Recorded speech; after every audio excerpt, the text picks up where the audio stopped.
Give it exactly 1 second. Okay, welcome. Thank you, everyone, for coming out. Today is Friday the 16th, unfortunately. It's not the 13th, like I was told. We are doing another game for charity. It is Sleepaway, and the charities involved are Rain and Earth Day. So please spread a little love for that. I'm just going to jump into our sponsors because this feels really weird and I'm not behind the booth. We actually have Ray producing today, so it's a little, I'm a little out of my space, my zone. So nerdware.com, head over there and go ahead and pick up 10% off with code friends, and get yourself a t-shirt or a sticker or a hat. They got great hoodies, all of that stuff, anything you need. Also go over to DM Emporium, use promo code FORWARD for 10% off, and they've got everything from dice, minis, mugs, whatever you need to bring to your home game, they've got it. And last but certainly not least is Grinding Coffee Co. Use promo code FORWARD, that's FWRD, to get a spooky 13% off, friends. And that is some amazing coffee you got there. All right. Schedule-wise, Mind of the Martyr will be 6 o'clock.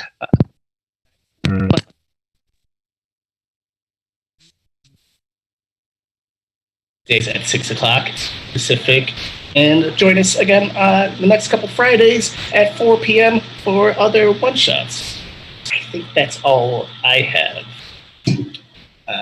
Can we go ahead around the table and maybe introduce yourselves? Let's start with Jay. I'm looking at the Twitch screen. You are the top left. All right. Hi, everyone. My name's Jay Dragon. I don't use pronouns. I am a game designer. I've made a couple of games, including this one, and I've heard from a few folks they're pretty good. I have no idea who's next. Sorry, Corbin.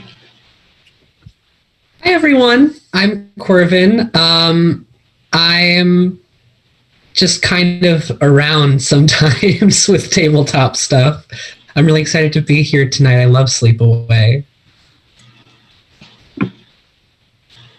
Hi, everyone. I'm Barbara. I'm a writer. I write comics and graphic novels and fiction, and I'm also a game master, and I'm excited to be here. I love a Sleepaway as well. Hopefully we can spook you a little. Hi, I'm Erica Fermina. I am a variety streamer, tabletop role player, also known as a Style Pixie, and I'm very excited because this is my first time playing Sleepaway. And yeah. And I am Adam, and he, him. I'm very excited to play Sleepaway as well. We've done a little legwork, but I think we got a little more to go. Hi, I'm Mitzi, also known as Pukepeko on Twitter and Twitch. I also stream from time to time, depending if my schedule allows it. And yeah, I usually stick with, I'm usually in the Dicey Amazons Discord, so if you guys are interested, you can also join that. And yeah, I'm very excited to play Sleepaway and finally meet the Lindworm again.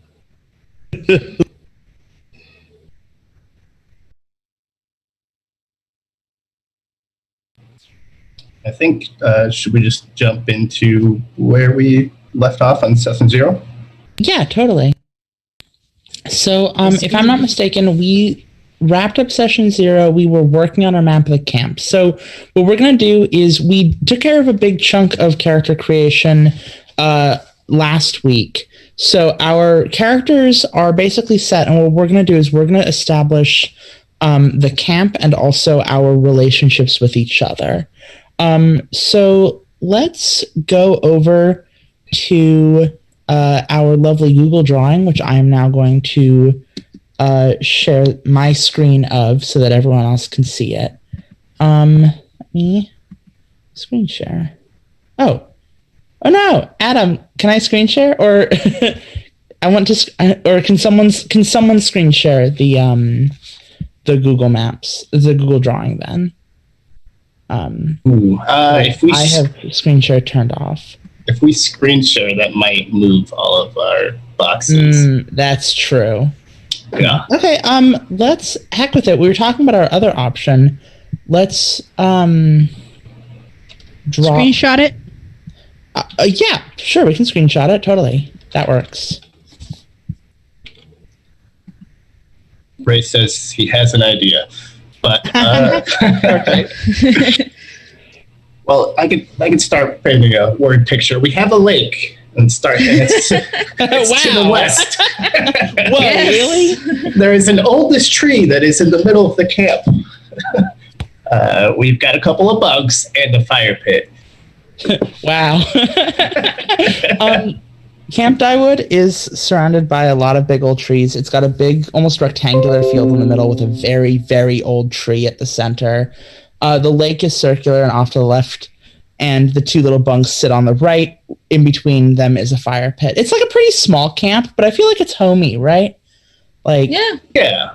You know, like I feel like maybe we don't have like a ton of campers every year, but like we might be the only staff, maybe even. Keep it interesting. So what we're each going to do is we're each going to choose something from the I just realized, because I'm a little scattered, do we want to introduce our characters before we get cracking on making Camp Dyewood? Yeah, I mean, I think that'd be great. Yeah, I think it makes sense to me. If Mitzi, you want to start? Oh, okay. Or I can start, actually, if you want. Or yeah, okay. That'd be great. So my character's name is Bridge. Bridge uses mirror pronouns, so whatever pronouns you use, you then use for Bridge. Their name is carefully chosen, and it is not short for Bridget. Bridge has dull eyes and a tense body. Bridge's gender is none of your business. The Woods first helped Bridge when Bridge was in love there once. The Woods themselves reveal spoken lies with birdsong. Bridge is pretty sure that the only reason Bridge has friends is because Bridge is funny. And Bridge is like a kind of a delinquent ropes keeper. Bridge is in charge of the ropes course at camp, and it's just absolutely kind of a problem, like just like not really like a problem staff, but absolutely like I don't care about my job very much. I'm gonna go smoke cigarettes in the woods. Catch me if someone dies, kind of staff energy. Corvin? Yeah. Okay. So my character, I am playing R, the counselor. R uses Z, Zem, Zir pronouns. R has honest eyes, a large body. The best way to describe R's gender is an indie song about friendship. The campers listen to R because Z gives good life advice. R's favorite activity is hiking up the old mountain, and R almost left Camp Dyewood because Z's not getting paid enough. The pay is not good enough. So just an underpaid, underappreciated, overly stressed counselor. Nice. I'm playing Jake Parker. He's got chipper eyes and a spry body. His gender is overflowing. His childhood fear is suddenly becoming the president of the United States, because that's, it's natural. Natural talent is he has some well-timed puns. And something he'll never live down is he tried to kiss his crush, and they weren't into him. But I am the new blood in camp, I suppose. Yeah.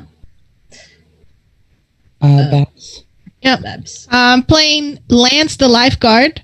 Lance's pronouns are stars, and their name is an honest name. Lance's look is watchful eyes and a stocky body. Lance's gender is a lighthouse in the darkness. And Lance's childhood fear is small insects that live in your ears, which is spooky in and of itself. An outside relationship that Lance holds close is an old house Lance thinks of as home. And what keeps them working here is the chance to save people. You know, they spend a lot of time at the lake, and sometimes people get pushed in and they don't know how to swim, and Lance got to jump to action. Nice.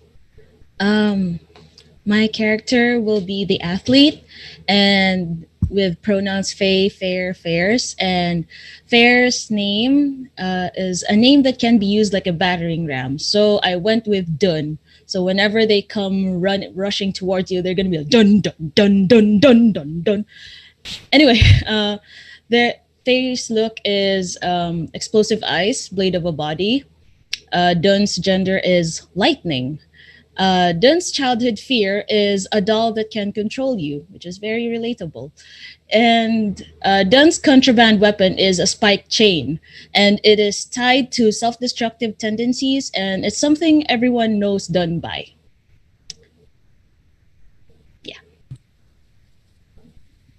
I will be playing Table the Crafter. Table's name is a word that is not normally a name. Their pronouns are whatever feels right to you. And their gender is a cloud over the sun. They have mismatched eyes and an uncertain body. Their childhood fear is teeth falling out, and you can't explain why. And Table's preferred crafts are hexes and blessings. Hell yeah. Great. So those are our characters, and now we're gonna make Camp Dyewood. As mentioned, we've already set up a bit of the camp. And so now what we're gonna do is we are each going to go on the list that is on page 24. We're each going to choose one and put it somewhere in the camp. And we can go pretty quick on that one and just kind of detail it a little bit. I'll start. I really want the best stargazing field. And the best stargazing field, I think, is a little bit north of everything else, almost at the edge of camp. And it is... it's up on a little hill, and the trees kind of part around it. So it's got a view all the way to the mountains. And it's very... the stars are like almost like they are near unexpectedly bright there. Like they kind of seem to take on a life of their own out there. And that's my contribution to the map. So, as Jay mentioned, the best stargazing field is up on a hill. And when the hill slopes down, there's this one patch right west of the hill where the ground is kind of uneven. So when it rains, it doesn't drain all that well. And the result is that there's kind of a swamp there at the bottom of the hill that is full of mosquitoes. Mm.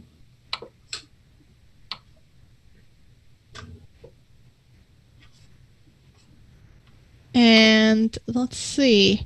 I'm going to add the path covered in cairns that is actually a way to get around the rocky side of the lake and leads to a secret grotto there. Oh, I love that.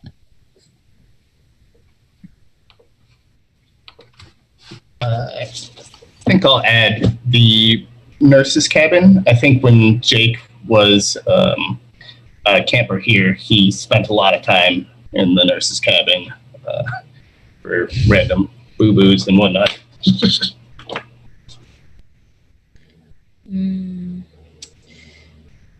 I think I'm going to add the abandoned stone wall just behind the... this is like the forest, right? Where the oldest tree is, right? Yeah. That's the field. Everything that's There's not a field there. anything that's That's the field. forest. Mm-hmm. The field. Right. Okay. So I'm gonna add the stone wall just a little ways there. Okay. that's where probably Dune hangs out and out of frustration just chunks some of the wall. I think that's oftentimes where Bridge goes to sneak off and smoke, but not always successfully.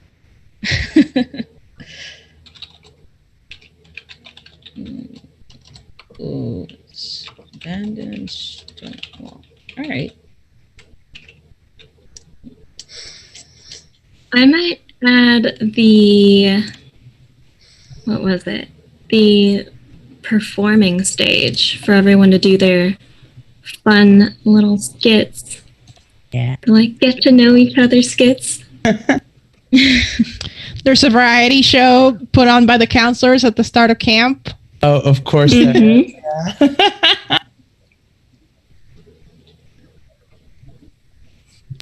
And so now what we're going to do is, as a group, we are going to choose two. Between Camp Cat, Courageous Leaders, Culture of Honesty, Economic Prosperity, Minimal Camper Drama, Long Administrative Memory, Protected Property, Easy Access to Public Transportation, and Understanding Parents. So we get two. If we don't choose them, we don't have them. Camp Cat. Camp Cat. Only if everyone's okay with it. Yeah, I'm totally for Camp Cat. I'm here for a Camp Cat. What's her name?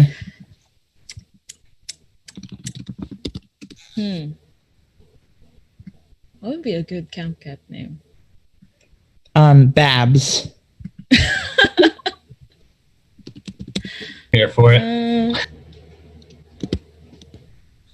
And what's the other one we're picking? How about protected property? Yeah, I like that. You know, like it's a small camp, and sometimes people wonder, it's like, how is this operating still? Mm-hmm. And the answer is we own the land, so the overhead costs are pretty low. It's just, you know, like, and I feel like maybe it's a little closer to like a camping out camp than like you know, like we don't exactly have like air conditioning, and so Amenities. Yeah, amenities, exactly. We've got like, one time I went to a camp that had this like, or a campground that had like a weird little like yurt in the middle of the field that had like the showers and bathrooms, and that was like it. And it was like, all right, well, that works. There you go. And so now what we're going to do is we're each going to choose one again from a different list, and that is that's the each player details one on page 25. I guess we can go backwards, like from Adam and then to... Yeah, that sounds good. Yeah. Okay, I'm just gonna. This one looks great. Where the witch was spotted. I guess I need to put that on the map somewhere.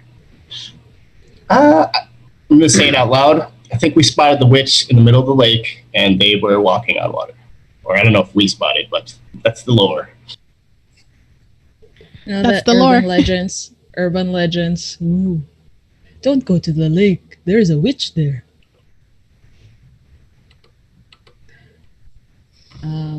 Okay.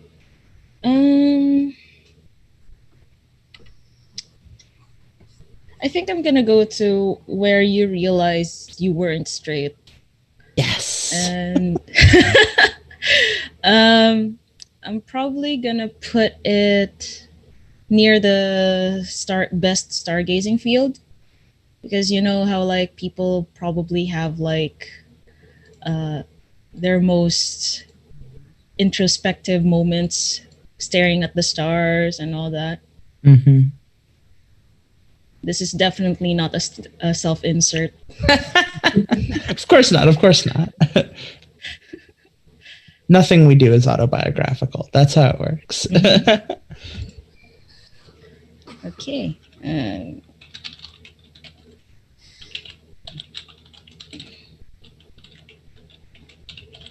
Okay. Erica? Okay, I want to build the fairy houses. Or where they used to be built. So I guess small foundations of past fairy houses. I think you're going to be right behind the abandoned stone wall. Oh. Ooh.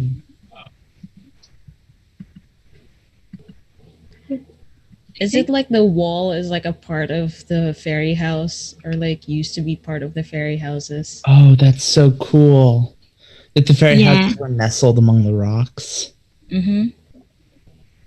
Like a fairy apartment complex. Yes.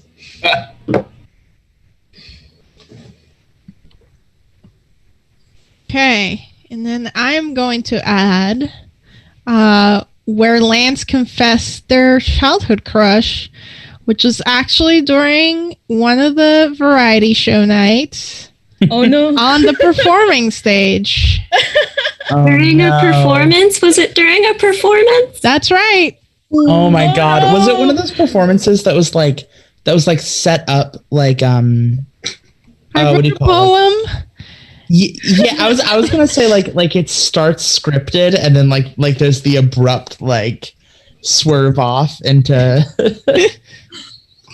I did have multiple friends when I was a teenager at camp like start dating each other through LARPs, so like yeah, that all tracks. It's valid.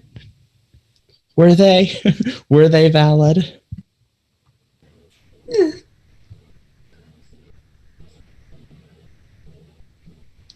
Okay, am I next? Yes.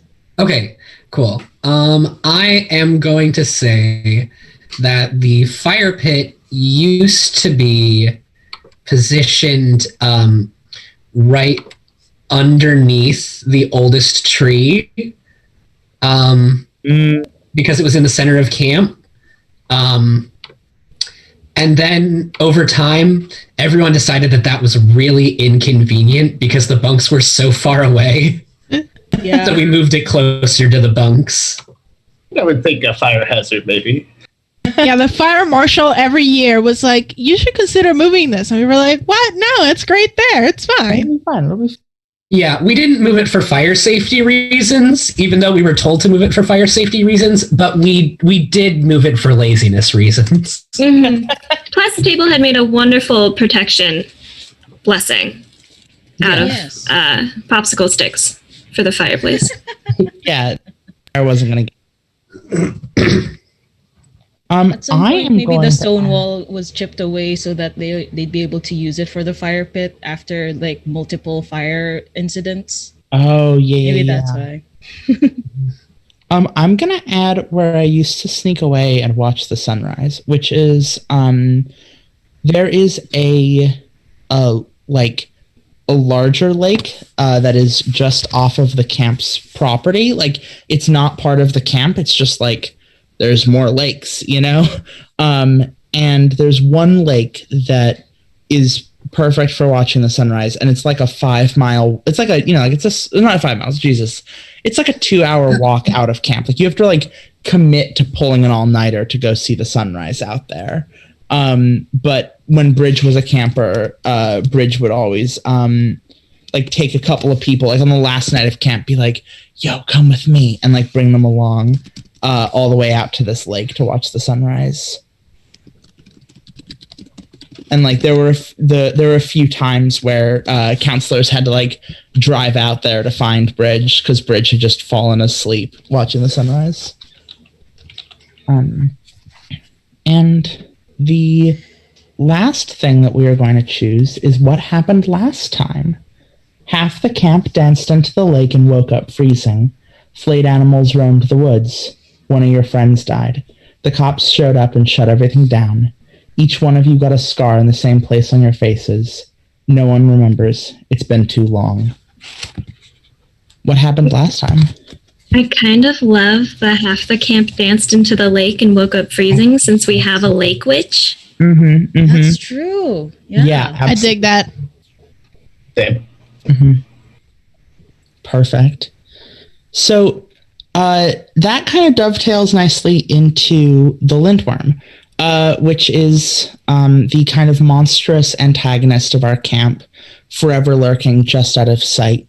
It's going to be represented with Babs's. Sorry, excuse me. I don't know that yet.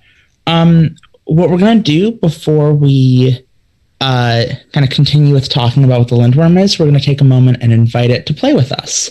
So if someone wants to invite the Lindworm to play, and we'll see if we get a response, and hopefully we won't. If no one wants to, I can.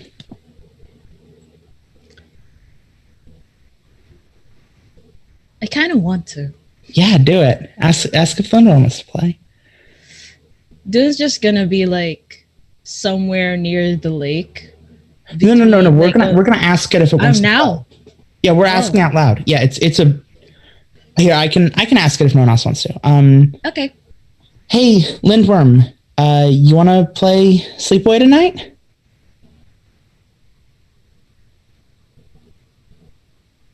All right, I think we're good. No Lindworm this time. Thank God. So what we're going to do instead is, because Lindworm's not playing, Babs is going to represent the Lindworm through a deck of cards that we're going to draw from to see what its will is upon the game. The most important fundamental rule of the Lindworm that we must follow at all times is that we cannot roleplay as the Lindworm, no matter what. There is no role-playing as Lindworm. You do not act as it. You do not give it a voice. You do not say what it does. If you want to know what it does, we check the deck. That's the big rule of the Lindworm, and it is a shape-shifting giant monster that likes to steal people's skin and cause problems.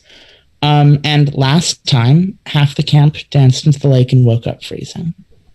So, that's just a good thing to keep in mind. Yeah. Now what we're going to do is we're going to go around and ask questions.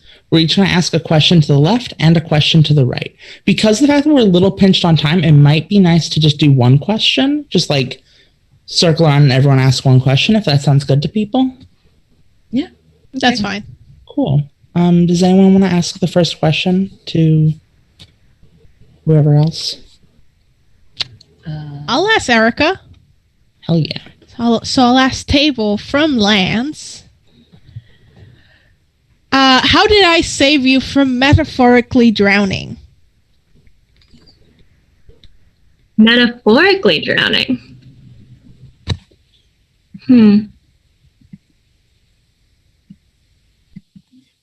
You agreed to partake in the craft with me.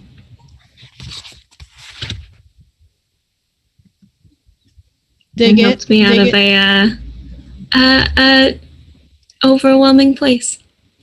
All right. In the middle of the night, woods, hexes, dig it. I do blessings too. Not all hexes. We don't want it to be. And so, is the next question to whoever's on my right or on my left? Yeah, just to your left. We can just keep it. I think that's Mitzi. All right. Done. Why did you abandon the craft?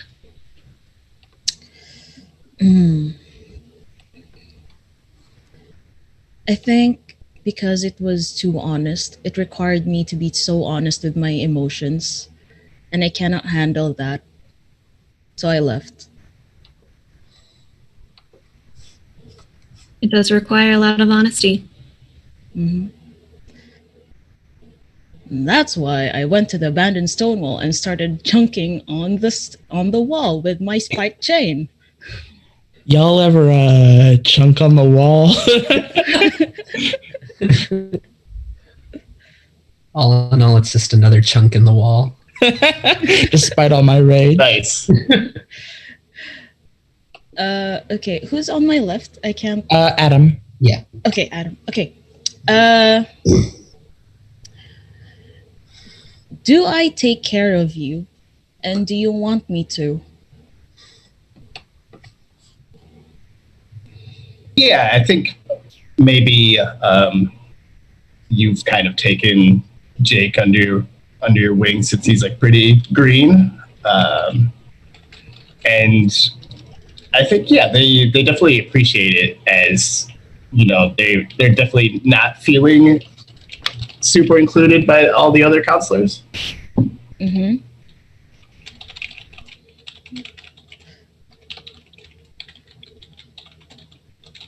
Okay. Sorry, type in. Okay, I'm good.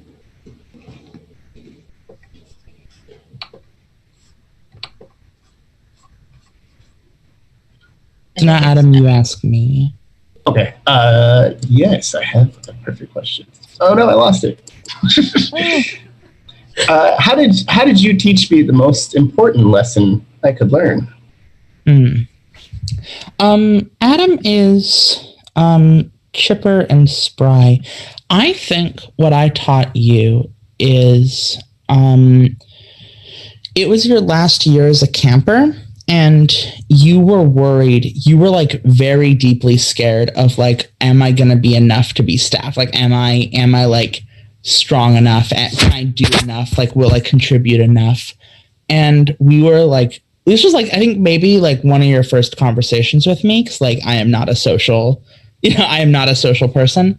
And so like we were like, this was like, you were kind of hanging out with me because like most everyone else had gone to bed, and we were just kind of sitting around while a couple kids like were screaming in the corner.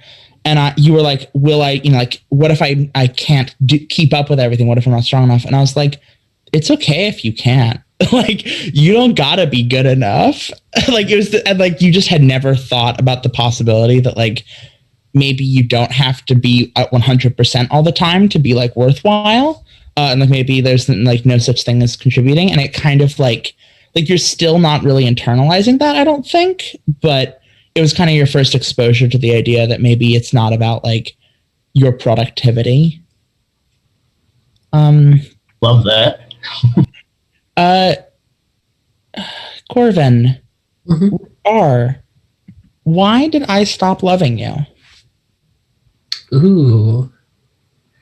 I think Bridge stopped loving R. I think because I'm too pessimistic.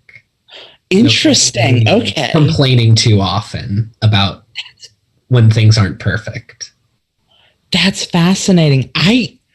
It's kind of interesting because I in my head I picture Bridge as a very pessimistic person, but I'm interested in like what made our like I think I'm bitter, but maybe not necessarily like pessimistic. I'm just like grumpy. Whereas like you genuinely correct me if I'm wrong, but like you genuinely do not believe the future will be good. I think a lot of it comes back to very exacting standards. And just a tendency to complain and to assume the worst is going to happen. Yeah, absolutely.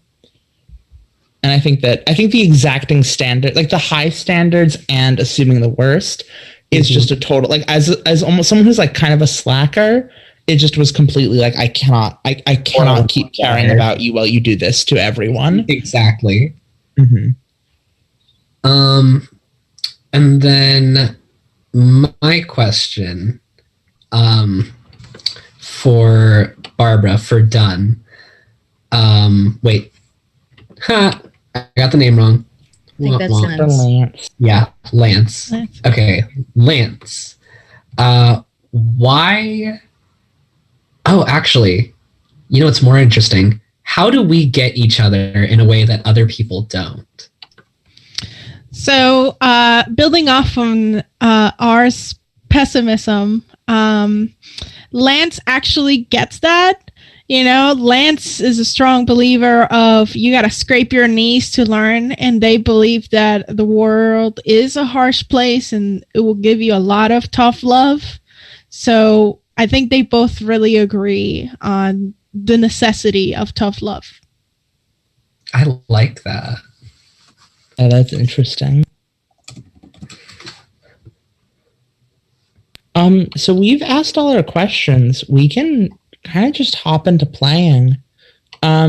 So I guess maybe a good way to start is like, where do we want to, like, are there any scenes that we really want to begin with? Like, is there any sort of moments that we want to kick it off with? anything like that that kind of spawned from the questions we asked. I'm personally like interested in what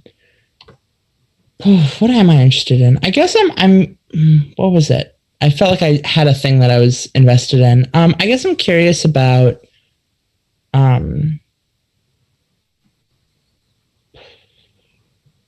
never mind. I'm holding. No, someone else.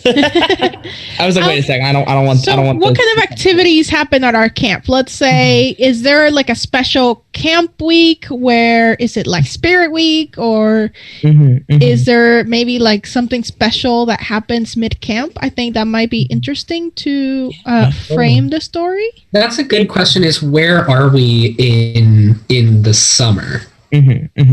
I feel like I kind of want it to be like a week or so in, just so like enough so that Jake has had time to like get the ropes down, but not necessarily enough to like feel comfortable, you know? Like I'm thinking actually that within that week there's like an acquaintance event for the campers to get to know each other. The counselors can also get to know each other. But also there's a part of Dune that because Jake is like comfortable with Faye, Dune wants Jake to perform in remembrance of Lance's performance. Oh no. Monster. Maybe this is like a quote unquote dance party. Like we call it a dance party, but like we don't really have electricity, so it's more of like someone puts their iPhone in a cup and That's so real. So the one who's gonna be leading the dance would be Jake. As you know, the new counselor. Set an example. Getting practice.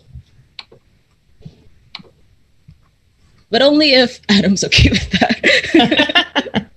Yeah, sorry, I was linking the map because I saw that. Oh yeah, it's okay. It's okay. We're gonna go on the honor system because I think I just linked the Google Doc. So please don't change anything if you're watching. I think we can change the access. Yeah. We can make it not edits. It's just a lot of work, and we don't want to. So please no edits. Please be nice to our camp. Yeah, it's very small.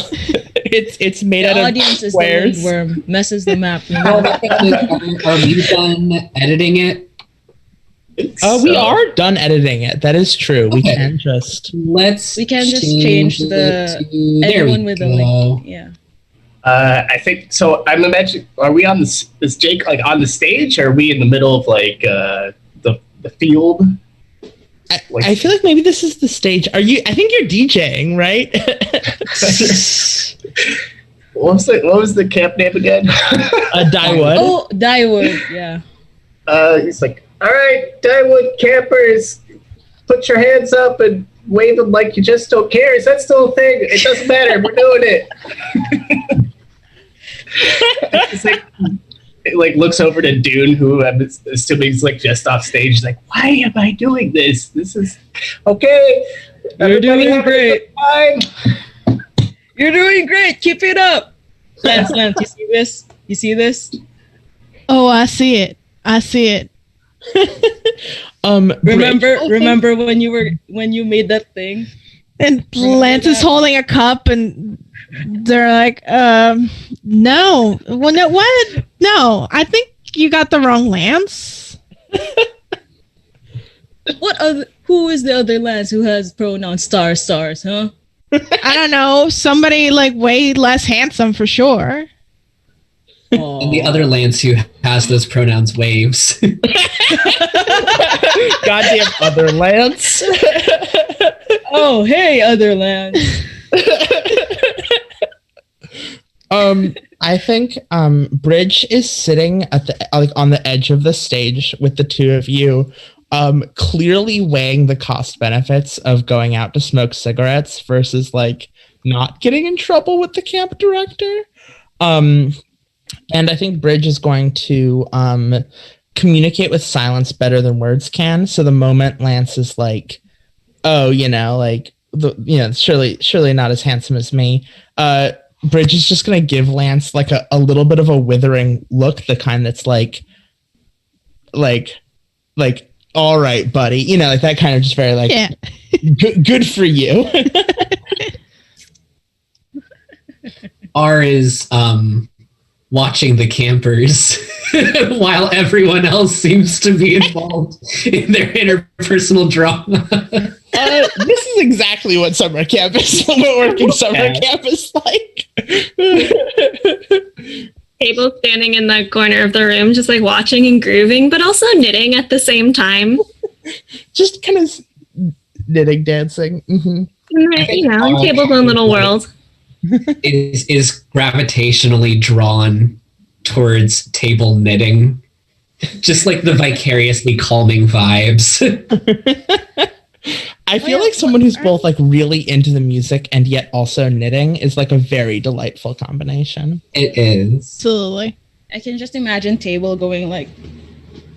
Yes. I think, what do you call? Bridge is going to look around for a moment and then lean over to Dunn and Lance and just be like, I'm going to go step in the woods for a moment. If any of you want to come with, feel free. But I just need to clear my head. There's just too much noise here. Oh, I'm sticking with Jake.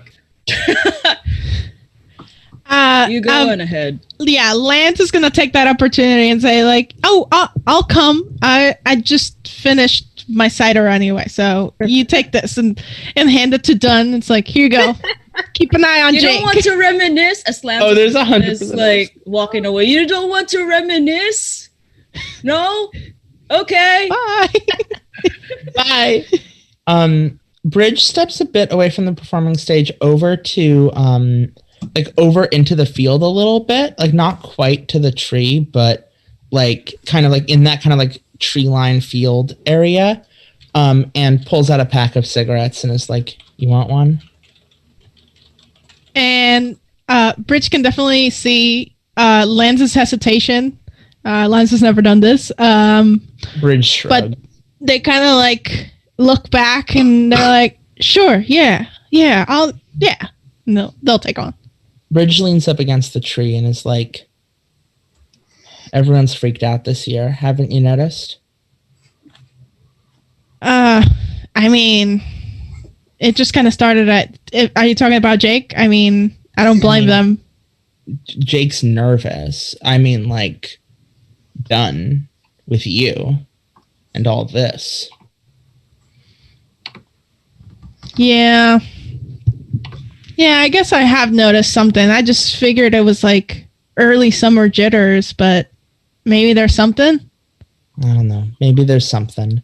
And with that, I'm going to invite the Lindworm to act on the group and snag a token as a treat. Bridge can have Little a token. All right. So I'm pulling cards tonight for everybody. I am pulling 3. Little a token. Little a token. Clubs. Oh, geez. Oh, see which one that is. I have the book right in front of me. While this is happening, you can just hear Jake. Dun dun dun. Remember dun. that we have the ability to interpret cards in a number of different ways. They're not just like one literal meaning. They are like ours to interpret. The 3 of clubs is bloodstained fingernails, pleas for help, campers can't stop clawing at their own skin. Oh. So, what's going on? What's going on at the dance party, y'all? Oh, God. Wait, let me just check something real quick. Okay. Yeah, let me check. Let me hang out in the lines and veils real quick. I'm checking the lines and veils because. Yeah. This seems like harm to children. I don't think it could be literally metaphorically. I think that crosses that line.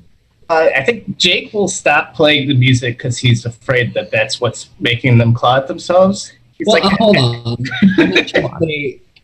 I think we can do it like... Maybe it's like bug bites. Is it bug bites? Oh, Yeah, yeah. maybe they're just really itchy. Yeah. I feel like what's maybe interesting is like the dance party's been going on, and Table, you mentioned like there's the mosquito and it's sort of Yeah, the in the swamp hole. area, and then there's like another one, and there's like just kind of like there just is a lot, like there's just kind of like the air is just kind of full of like just like almost like a noxiousness, like even beyond any individual bug. There's just kind of a vibe, and kids kind of like just kind of stop to like a couple of them wander off to find the nurse, I think, but a couple more are just kind of like bothered. I think that's a great idea. Like, there's just like this cold ass breeze that blows from the swamp and just brings the mosquitoes to the performing stage. Yeah.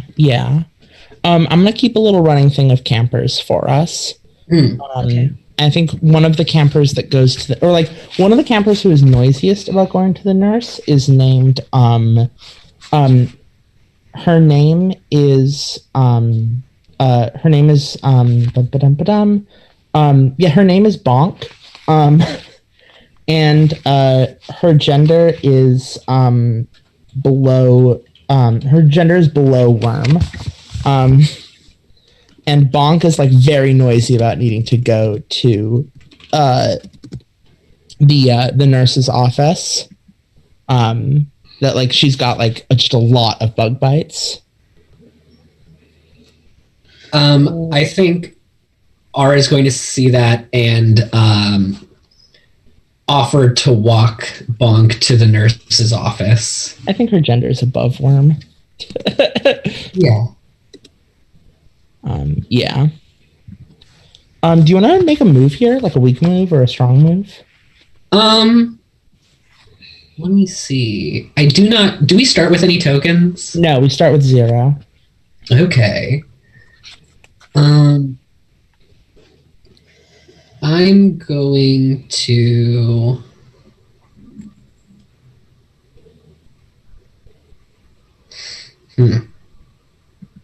Take that chance, R. Take it.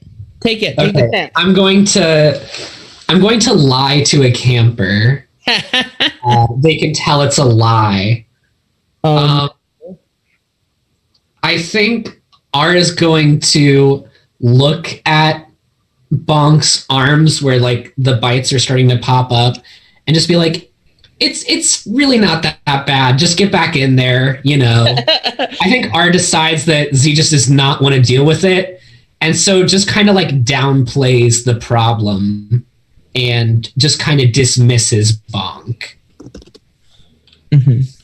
Yeah, I think Bonk gets like very upset about that. She's just like you can tell that like she just is like very startled with that. But she just like kind of freezes and retreats is kind of like what she does. Like you can tell that she's like 100% very startled and like there's gonna be a problem later about it. There's some damaged trust right there. Yeah, exactly. My mom will hear about this. I don't even know if it's that kind of like I'm gonna report later. I think it's more just like, like I am going to cause problems on purpose. Today I'm going to cause problems on purpose. Bonk is gonna choose violence. And you know what? She's right for it. Yeah. Dune just stares at Bonk. I'm gonna get a token for being mean. I dare you to try it. I think Dune will just go to Jake and bring him over to table and convene with them by saying, "Y'all ready? This seems like a thing. Yeah, is it just me or are there lots of mosquitoes here right now? It's very hard to see, really. It's really thick. Yeah. Can't you tell? This is what happened. Remember that lake? They just went to the lake. They didn't pipered by mosquitoes. Unless they were that's why they were dancing. They were shaking the mosquitoes away. And it wasn't really a dance. They also had some great music being played for them, I believe. When they all went into the lake? Oh, I thought we were talking. I love Jake just out of air depth. Oh, Jake, I don't know if anyone's told you what happened last time. I don't think so. No. In the middle of the cold season, everyone got up. I think right before you can finish explaining, something's got to happen, right? Like, yeah. I want Jake to get strung along more. I think. You know what? I think R will step in and Z will just be like, what happened last year? I think it was just a prank. And I think that you all are superstitious and are putting too much stock into it, and you're trying to scare the new guy. You think that the half of the campers were organized enough to pull a half camp-wide prank? You'd be surprised what they can get up to. Are you inviting the Lindworm here? Am I inviting the Lindworm? I kind of think you are. I'm inviting the Lindworm. Yeah, let's do it. I feel like you invite the Lindworm just anytime you say something that's like just a little. It's like the Lindworm isn't real. Remotely ominous. Like just anytime you like just set up a good moment. Yeah. It's probably nothing. I think IMO is the most inviting thing you can say. Oh, it's a heart. Ooh, it's a heart. Ooh, it's the Jack of Hearts. Ooh. Dun dun dun dun dun dun. dun. It's a heart. The tension of the coming storm, dark clouds gathering, sudden haunting realizations. Oh. And I think R speaks up and says, all right, party's over. Rain's coming in. Let's bring it in, people. Bring it indoors. Yeah, I think maybe there's like that smell in the air, right? Like that particular what do you call it? Like just the particular smell of right before the rain, like that electricity in the air. Yeah. Mm-hmm. And maybe where Bridge and Lance are at, we can see in the distance sort of like the sky starting to light up every once in a while. Mm-hmm, mm-hmm. Yeah, like just way far in the distance. Yeah.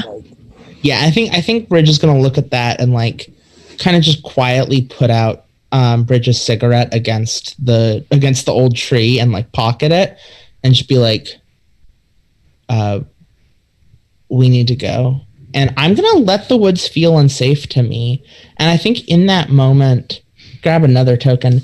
I think in that moment, like you can kind of feel the tall trees and the way they kind of like the suddenly the field we're in feels very small and claustrophobic.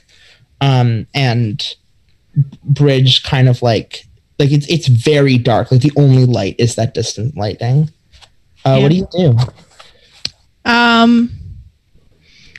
Lance like looks around, and the Lance definitely has like a Smokey the Bear approach to like nature in general as a lifeguard, and they just like look around and they're not sure where to like put out their cigarette, but they're like, oh, we gotta go. And they like put it out under their sandal. They're like, oh, I saw this in a movie once. Bridge rolls Bridge's eyes and is like, a waste. Whatever, you'll learn.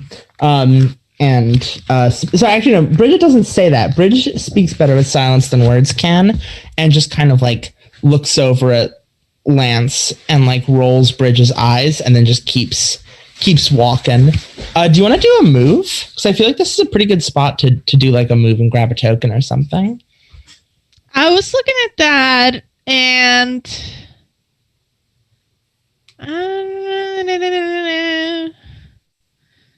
lifeguard moves. Maybe I'll do a regular move. I'll share genuine emotions with another. And, as we walk back, Lance will say, Bridge, I've just been thinking, like, I'm going on, like, it's my second year as a counselor. And I don't know. What do you think about growth as counselors. I just don't. I'm feeling kind of lost about what is expected of me. And just like, I want to make a good impression to the campers. I feel like we shouldn't let them down. I feel like last year was just kind of like ended weirdly. So do you have anything? Bridge is the worst person to ask for this. I think Bridge is going to shatter my friend's trust in Bridge by fleeing. And Bridge is going to metaphorically flee and just be like, is just going to kind of completely dodge the question with like, you care too much, Lance. Just, it doesn't matter. And then just like walks a little faster, just enough to put Bridge like out of sync with Lance. Absolutely. Yeah, no, Lance will be left with that. Lance will remember this. That's Bridge for you. You really asked the worst person for that advice. I think back to R, Jake, Table, and Dun. While R is kind of shepherding the campers, I think, is it possible to like for me to use a weak move, which is like to misinterpret someone's actions as an insult? Like, is that okay? Yeah, that's a thing you can do. Mm-hmm. Because R was like everyone was like not believing Dun's theory. Dun is just gonna be like, what? I'm trying to work on emotional honesty, like Table said, and y'all don't believe me? Is that it? You think I'm dishonest? And then starts to like unleash their spike chains and like, what? You think I'm not honest? Table's gonna put their hand on Dun's shoulder. Say, it's okay, I believe it. He just doesn't Dun's have the same gonna be worldview. Dun's just gonna be like, we saw those campers just run to the fucking lake and then they just jumped in the freezing cold weather. Isn't that weird? And then we got mosquitoes this year. We don't even have mosquitoes. We're in a deciduous area. R is going to shout over this and just like call attention to the weapon and say, you have one chance to put that away or I'm taking it. You're gonna take my baby? Oh my god. Yes, the spike chain's name is Baby. I think this is calling for more moves here, honestly. Yeah. I think because I think because of the really erratic emotions of Dun, I think that would also invite the Lindworm to act upon the group. Mm-hmm. All right. Alternatively, just providing like another option. One of my regular moves is take action, leaving yourself vulnerable. And I think trying to confiscate Baby. So there are two ways we can go about this. I'm fine with either way. What if it happens at the same time? Ooh. Mm-hmm. Let's do that. I want to know what the Lindworm does here. All right.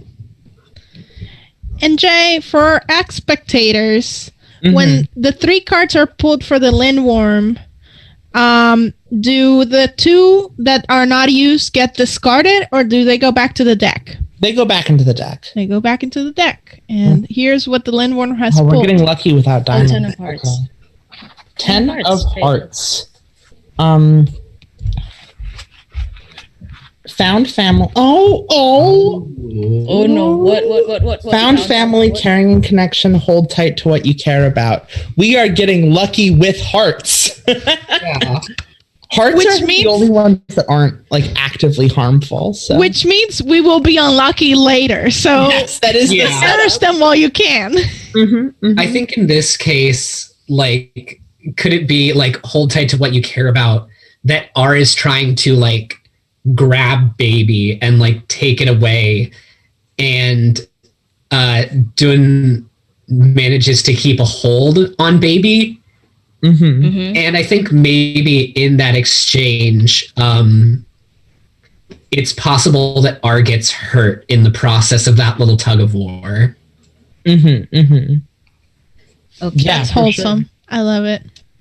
So I'm going to say that maybe like as they're each pulling on it, and obviously Dun wins that showdown, that maybe baby kind of like bucks upward and cuts R's cheek. Oh. Has done feel. Seeing how that happened to R with the cut on the cheek, that kind of reminds Dun that Faye's come so far. Emotional honesty. I mean, that's why they left the craft, because they right now like they're working towards coming back to that. But then hurting R, that's like another like a strike on their record. So I'm gonna take a strong move. So that's gonna take 1 token from me. And Dun's gonna reveal Faye's true feelings.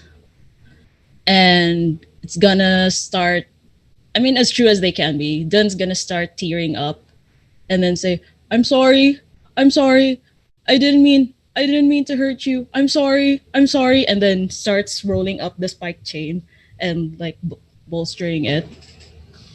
And I think at first, like before that happens, like during the initial moment of R realizing that Z's been cut, you can feel like the rage kind of like building up behind Z's eyes. And then when Dun starts like apologizing, I think R's face kind of falls, and like the anger just kind of dissolves, and R focuses in that moment on reassuring Dun that like everything's fine, that R isn't mad. Okay. I think Dun was just, I'm trying to be better. I'm sorry. I'm trying to be better. I promise. It's going to be a long summer. Let's just put this behind us. I'm going to go bandage this up. It'll be fine. Don't worry about it.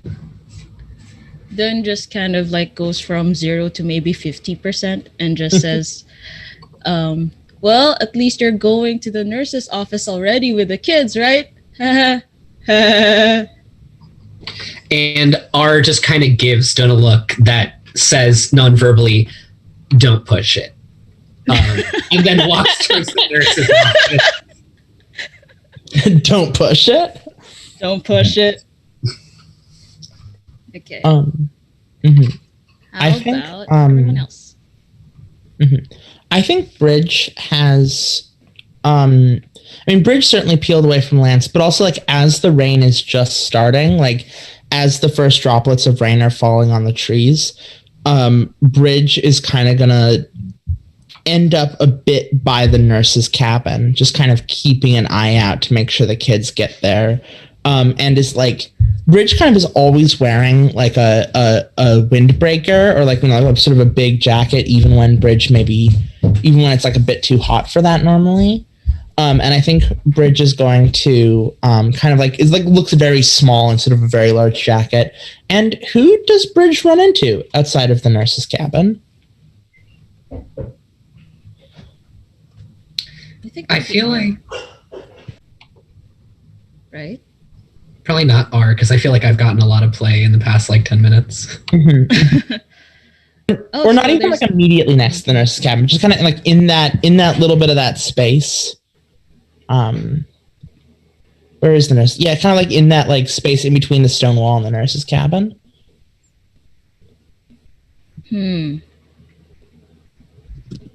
Well, People could have made their way over there. Yeah.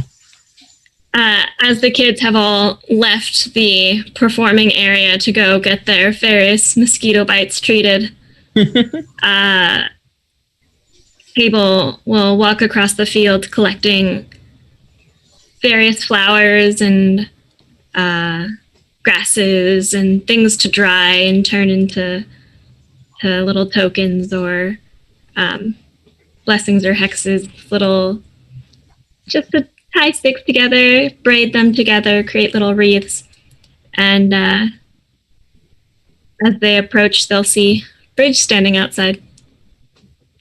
Yeah, I think Bridge kind of like almost leaps out of Bridge's skin when Bridge sees Table there. I think Bridge just is not expecting you.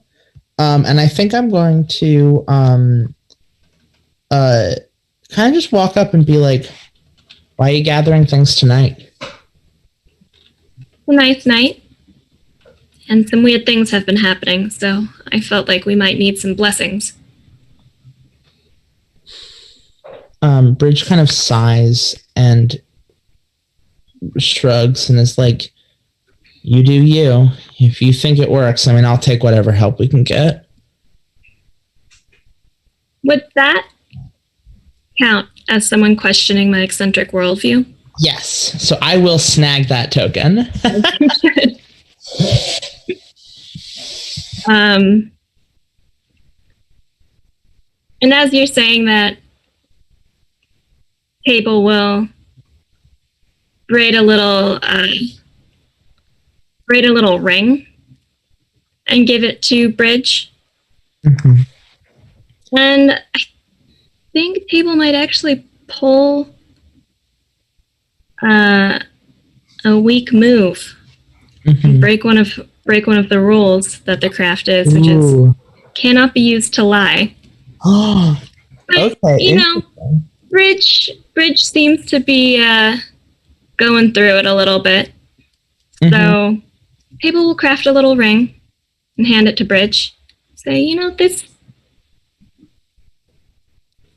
is to make you feel better. This is to improve your spirits. Hold on. I'm sorry. Can you repeat the last sentence there? Oh, I said Table will hand the ring over and say, this is a blessing to raise your spirits. Which isn't totally a lie, but it's also not what it's for. I'm going to spend a token to do a strong move and teach you how to defend yourself. I'm going to take the ring and put it on and say, what's my damn advice? I'm going to say, as you say that with the ring, you hear kind of like a little bit of like a crow, I think, like its caw in the background. And I'm just going to say, like you can kind of just hear it off in the distance. And I'm like, you need to be careful. The birds can tell when you lie. Or they can tell really when anyone lies. So just be careful. And Bridge is, I think, going to, at that point, walk off again. And Table will crouch down and pick up the nearest rock. Put it in the pocket. What's Jake up to? I kind of wanted to pull a weak move. Maybe there was like one of the campers was a straggler. And I guess the weak move would be like trying to explain something to the camper and get it all wrong. And I think he's trying to explain why it's not safe to be out during a storm. And he's just like, does not know any science. I don't know if anybody wants to like play a camper. I'll be your camper. Okay. Tell us a little bit about the camper. Yeah. What page is that on? The directions for campers? Goodness gracious. Oh, that's 55 for the settings. It is 63. There we go. All right. How about an adjacent Robin? you know what? This is the other Lance. Okay. He's on that Jason Robin. He's got like short hair, and he is like very much that kid that asks maybe too many questions, and Sure. then Jake is trying to explain things to him, and he's like, "But why?" Oh, because if we stay out, lightning will strike us. Well, I mean, it's not 100%, but there's a high possibility. I'll kind of like mess up Lance's hair a little bit to be kind of jokingly like, Yeah. we need to get inside with everybody else. Like, we can't be out here. But there's like so much tree coverage. I mean, like, what if I stand under the oldest tree? It's gonna hit the tree, right? I mean, yeah, that's probably safe, I think. But don't you want to? Are you going to be out here by yourself? That's not fun. Oh, well, and Lance too considers this and says, "Well, yeah, I just, like, I thought, like, my friends and I were talking about having some mud fights." Okay, but I mean, I heard you can hear the tornado sirens going on now, and like, if there's a tornado, like, we got to be, inside, because that's the safest place, I believe. Okay. All right. Yeah, and Lance will like nod, but there might be mud fights later. Yeah, Lance, there could be mud fights later, but just scooch back into go inside. Okay, and you'll join the rest of the campers. Whew, okay. Jake takes a look around, and can he see the witch in the lake? I mean, he could. Now the question is, I think a pretty important question there is the witch of the lake the lindworm, or is it just like a weird thing in the water? And I think a follow-up question is it real if it's not the lindworm? Those are both very good questions. Yeah.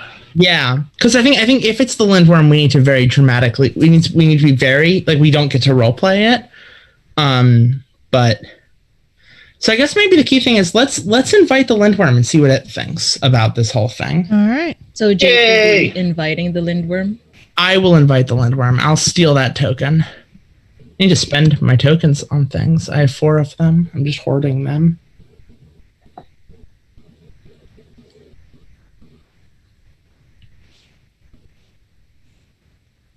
Three of diamonds.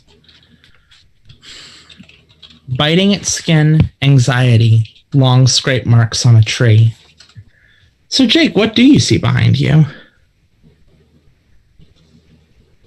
I mean, I think he could, as he's looking around, taking a moment, he could definitely see the large scrape marks on the tree. He'll kind of like turn his head like a puzzled dog a little bit, and like, I don't remember those being there before. And he'll like briskly try to catch up to Lance as he's feeling uncomfortable being alone out there as the storm is coming over the water.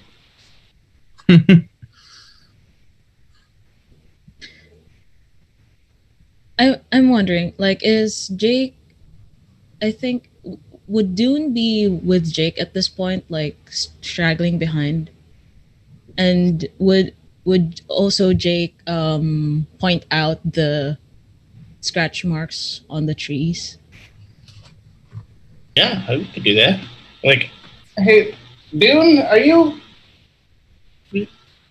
seeing this? What I'm seeing? Dune's gonna be like, some people's gonna go to the lake tonight. What? I'm just saying, some people's gonna be dancing in their undies and run to the lake. But why? Like, does Who a knows? scratch? Oh. Wanna check out the lake before anyone does? Maybe we'll see something. I mean, my heart says no, but I kind of trust you. So, yes? We'll be fine. And then Dun like puts an arm on Jake's shoulders and then just gonna, we'll be fine. And then there's like, Dun's gonna be like whistling along good-naturedly. I feel like you're inviting the Lindworm there. Kinda, yeah. All What right. could possibly go wrong? Possibly go wrong. In the middle of the night, 2 counselors. Quick question: were the scratches on the oldest tree in the forest? Yes, right? Okay. Of course. Where else could they be? I think Table also went like I know. somewhere near, right? So maybe Table would also be able to see it. 9 of hearts. Interesting. I think Table might have heard Jake shouting about. Oh, Yeah, I don't think the Because I nurse's hut's too far away. Yeah, I was collecting grass from the field. Mm-hmm. Can we actually get a redraw on the Lindworm? Just because hearts are really like soft, and I feel like we want something sharp for our like halfway Ooh. point. Ooh. Why do you want to kill Jake? Right? Like, am I wrong? Like, I feel like I don't know. The heart are a little too. Dun would actually call out to Table since Table is there. Table, you coming with? My God. Yes. One moment. And Table's going to start frantically braiding some of the grass. and hand each of you a weird little... They're not quite grass like dolls, but they're almost grass dolls. And hand one to Dun and hand one to Jake. Dun kind of freaks out. Table's pocket. Dun kind of freaks out because it's a weird humanoid thing. I'll be fine. And then because Dun is deathly scared of dolls, so just gives it back to Table. Like Did I miss arts and crafts this morning? I don't remember that being on. He'll pull out like his pocket schedule. I don't remember that being on the day. I made this just now. Oh, But I can teach thank you. you. You are terrific at what you do, but and then Dun just speed walks away from Table's dolls. Dun, was it the shape? Dun, and the Table's gonna start jogging after Dun to try and get Faye to talk to them. I think would Table be like holding it up like that to Dun? No, Okay. people could tell it made Dun uncomfortable. Okay. Because I can just imagine it like going like away demon and then gonna be like anyway, yeah, okay. I think the last card, because we want to do that little bathroom break, right? That's what we said in our chat. Sure. The card, I guess we can think about before we come back is the 10 of clubs, which is sudden attack, destruction of safety. One camper's bed was destroyed by sharp claws. Oh. Nice cliffhanger. Nice cliffhanger. Just a little thing to think about how it fits in. Okay. So that was sudden attack. Camper's bed was destroyed, and what was the third? What was the third inspiration? Destruction of safety. Yeah, destruction of safety. Okay. Oh, Jake's gonna get it. Yeah, Jake's lagging behind, a little puzzled, looking at his doll. And then just boom. All right, yeah, let's come back. Let's go. I don't know when we want to come back, but whoever wants to, I don't know. Adam, you want to make that call? We'll say like 5 minutes. Everybody good with that? 5 minutes. Okay. 5 minutes. 5 minutes. Is okay. Yeah. Ray, can okay. you take us out? Maybe. Oh, we'll be back. Oh, Back. we got. Yeah, we'll be back. Yeah. Maybe.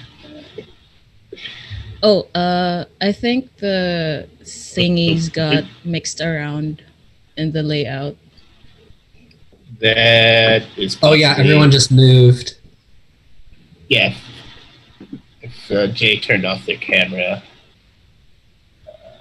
Oh shit! Sorry, I can turn my camera back on. Oh, no worries. I think I might have to call. Will that fix everything, or is it all going to move again? I have no idea. We'll fix it once we get back. Yeah, we'll fix it in post. We're trying to get everybody some nice coming back soon. This reshuffling of the layout is brought to you by the Lindworm. We got every bad thing in spades. Oh, yeah. Well, I think Ray might be away from his computer at the moment. I'm going to text him, but I guess just use this time to go on break. And yeah. Okay. All right. I will everyone can watch me snack. Or I can go somewhere else and snack. That's fine. I'm just going to go for a bit. Hold on. I just think we're are we live or muted? I'm gonna mute. I think we're still live, yeah. as Ray might have stepped away for a second. Yeah, just mute yourself, snack away, ask questions in chat if you have questions at this time.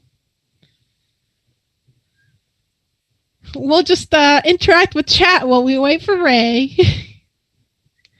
It's a live show, everybody. We're live. We're doing it live. Yeah. Oh, we have a question from chat. What are you snacking on? Chocolate. I want to be lying down for the rest of this call. Chocolate. I don't mind.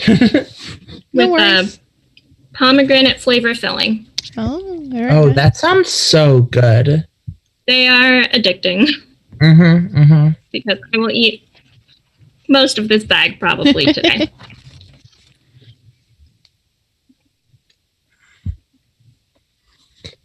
Nice. All right, well, I'm going to run for a second. I will be right back. Yep. Jay, is there anything you'd like to say to the public as they watch the show and we take our break live?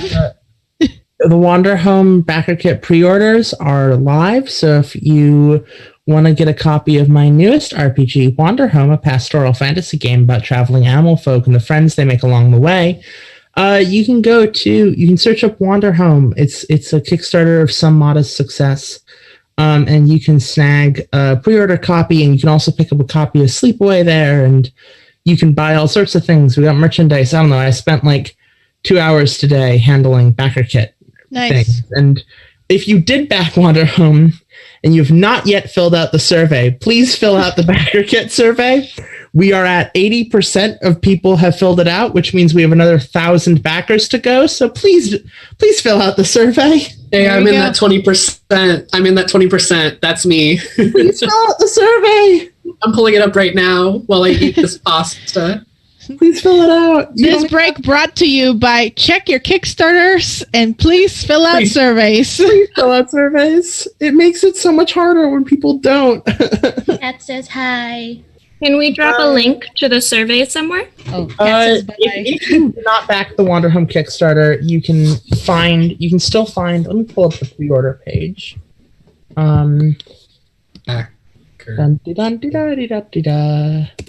I don't usually miss these. Oh, I believe our BRB screen is actually ready now, so we will take time for us to be back. 2 minutes.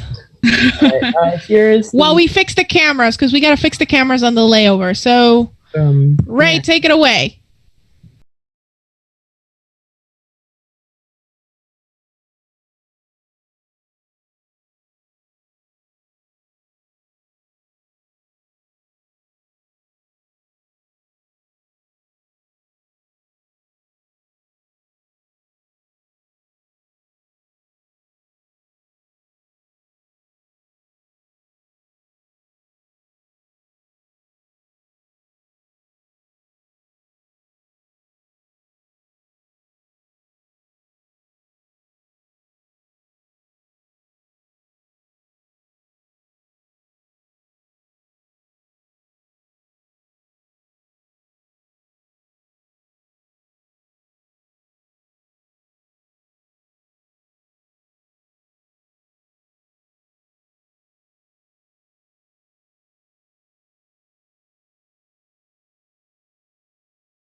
always. I'm going to give it a second. Yay. But I think we're back. Thank you, everyone, for hanging out. I just want to remind you that we are doing, this is a charity event for Rain and Earth Day organizations. I believe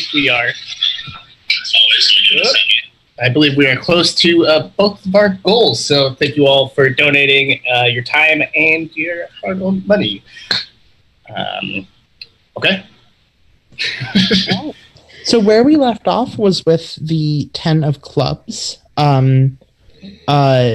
Sudden ambush, loss of security, a camper's bed has been destroyed by sharp claws. I feel like that with the sharp claws in the tree, I feel like, what happens to Jake? Because I kind of feel like it's a scary thing. It's a pretty scary thing. You good? You good? You good? How you doing? Am I full narrating this, or? I'm just curious about what happens to you. I mean, you don't have to full narrate. I'm just curious what happens. I think while Table and Dune are walking away, Jake is kind of studying this totem that was given to him, and out of nowhere, he kind of feels this like red hot pain just slice across his back, and he's going to fall to the ground with a yelp. God. Dune's gonna be like, what the fuck? And then he's gonna go check on Jake and just waves Table. Something happened. I told y'all. Table will come running. You'll see Jake is kind of like writhing on the ground and like maybe screaming a little bit. What happened physically? I might have missed that spot. I think he'll have. I'm imagining like 3 slash marks that were on the tree are like it looks exactly like that, but across his back. Mm-hmm, mm-hmm. Yeah, absolutely. Like just suddenly out of nowhere, he's like on. Yeah. I think the woods kind of have this very even though it's like that late summer, I think they kind of have that autumn quality of this almost like grasping nature. Like I think Jake is very like you kind of realize how small you are in the middle of this forest. And I think that there's just this like it is suddenly very quiet. Like there's normally always kind of like a soft sound of birds, but here like suddenly there's nothing in the air, and it's almost like cold. The silence is almost cold. What do you do? Table looks and says, I have created the wrong protection blessing. So she's going to pluck a hair from Jake's head, pull some more grass out of the pocket, and start weaving another one. Jake is like full like fetal position right now. He's like, I don't know what just happened. It really hurts, and like touch his back, and there'll be blood on his head. He's like, ah. Calm down. We got this. And then Dune has good intentions for this, but accidentally just pushes way too hard. I was gonna say, are you doing a move here?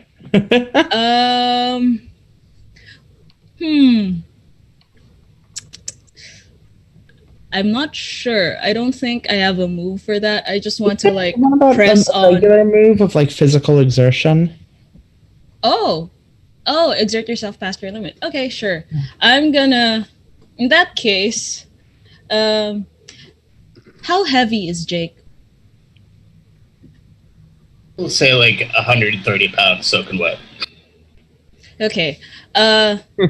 Dune is kind of small.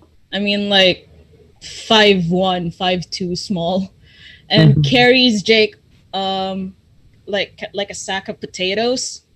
and while doing that, like trying to stop the bleeding.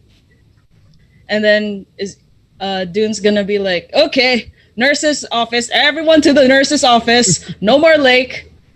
I think like the quick like shift of being prone to being thrown onto somebody's shoulder, like it's a spark of pain for Jake, and he just passes out like in your arms. Oh God, I'm so sorry. God. I think at this point Lance is at the nurse's office, and Lance is like dishing out like little dollops of calamine lotion, and they're just finishing doing that when you all sort of arrive, and they're like, "Oh, what happened? What is Jake okay?" Dune is like pale and sweaty and with shaking knees, just kind of unceremoniously plops Jake face down on a table and says, some weird shit happened. Weird. And then Dune just like lies down on the floor. Okay. Table's gonna walk in and put the new blessing. It's gonna be a bracelet. Gonna lift up Jake's limp hand and just slide it on. Pat Jake's hand as Table lowers it back onto the table. R steps out of the bathroom at this point, and you can see that your face has kind of been bandaged on one side, and sees Jake unconscious and bloody, and just kind of like storms over to where the other counselors are and just quietly whispers, "What the fuck happened?" We were going to the lake. What did you do? And, well, we were walking, and Jake cried out in pain and collapsed to the ground, and I made the wrong protection. I was protecting against the wrong thing. And now we're here. Who hurt him? This is serious. I need to write a report about this. I'm here.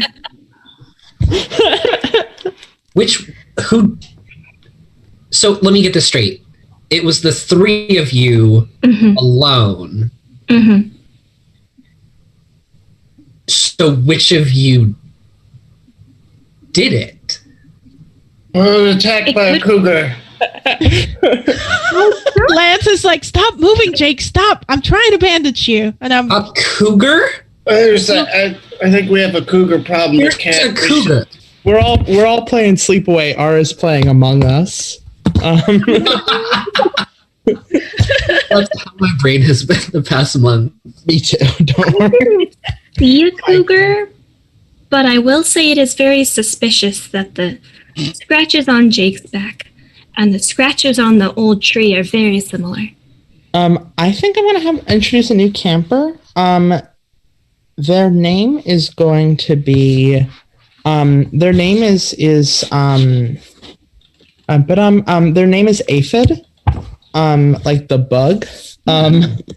Aphid uses they them pronouns. Aphid's gender, I think, is properly adjacent pill bug. And Aphid is like a little goblin child, like has like stringy, formerly green dyed hair, and like, you know, like Weevil Underwood from Yu-Gi-Oh! Kind of has that energy. And Yes, my child. like, in a lovable way. And Aphid comes running in and is like, my bed got destroyed. I just want to go to bed. Like, is holding like a big stuffed, like a big stuffed bug, like a big stuffed isopod, and it's like, my bed got destroyed. I don't know what's. Your bed got destroyed. Yeah. It's like, I don't know. I think it's like Johnny or something. How did your bed get destroyed? I don't know. I just can't. I don't know. I just came back like from the dance party, and my bed was. Art goes on the warpath to find Johnny. God. Table will. Oh no. Table will crouch down to Aphid and say, "Okay, why don't we go take a look at your bed and see what the damage is?"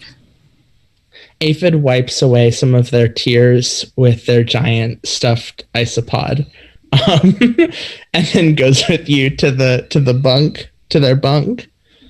And it's kind of like babbling the whole time about how their bed got destroyed and how they don't know who did it, but like they don't like it because they really liked that bed because it was like one of the only beds in the bunk with a mattress and not just a cot. They're just going off while you walk in the woods. Lance has just finished up bandaging Jake's back. It's like, okay, you should be good. Are you all right? You all right, buddy? Jake is laying across the table very much like Dr. Malcolm in Jurassic Park. And he's like, "Whoa, we have to save the campers from the cougar. They're not safe. I don't think." Yeah. We'll look for that. I guess we'll look for the cougar. But like we should maybe get you some rest or something first. Let's not rule out this Johnny either. If he destroyed a bed, he could have had knives or something and got my back. Dune rises from the floor, like almost in slow-mo. I got this, cougar. And then I'm gonna take a regular move to leave and make myself vulnerable. And I'm going to leave the nurse's office, going back to the lake on my own, and then just swinging the spike chain. And instead of it sounding like a very enthusiastic dun dun dun dun dun, Dun's just saying it just to calm their erratic heart right now. Dun dun. Could I possibly call the landworm on Dun? Yeah, let's do it. I feel like Dun is looking for the landworm in the lake. Shaped trouble, yeah. Jake's looking at Lance. He's like, "Do you know what he meant by saying I got this cougar?" Oh my god. I don't understand a lot of things about Dun, honestly. Okay. Okay. All right. The Queen of Diamonds. Oh shit! What? Hold on. Let's go. Let's go! Lindworm has woken up. Let's go. Lindworm's waking up. Whoa. Okay. Fog obscuring, people missing within the heavy mists. Lindworm has not yet woken up. Bye, Dune.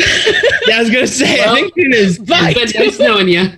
Just absolutely 100% lost in the mist. I kind of want like a long shot of like Dune is walking like right into the mist of the lake, and like the mist just completely swallows you up, and then kind of like a long shot to Bridge sitting on a rock by the lake, like working Bridge's way through a pack of cigarettes, and like just watching to make sure nothing comes out or no one goes in, and just kind of like sitting there and like absolutely being like, all right, just kind of like trying to keep an eye out, but being very jittery and nervous, and like does not see Lance at all. Just a quick thing, because I'm checking the document again. How is anyone against, or is anyone for a permanent PC death? I'm totally fine with that. Yeah. No. If anyone's not I'm okay fine with with it, we don't. It says in the Lines and Veils that once discuss if it should. Yeah, discuss if it should come up. Hey, okay, cool. Yeah. Yeah. I support it. Yeah. Yeah. Okay. So everyone's okay with that? Yeah. Yeah, if you want to go with the fog. I feel like I don't know why this is making me excited. I feel like, hold on, because this is a one shot infinite power. Can you do me a favor, Babs, and add a couple of spades into the deck? Sure thing. Can you add the 5 of spades, the 6 of spades, and the 10 of spades, and then the king and the the 9, the queen, the king, and the ace. The 9, the queen, the king, and the ace. Yes, thank you. All right, they're going in. Boom. All right, they're in. Yeah, so now we can also get some spades. It seems correct here.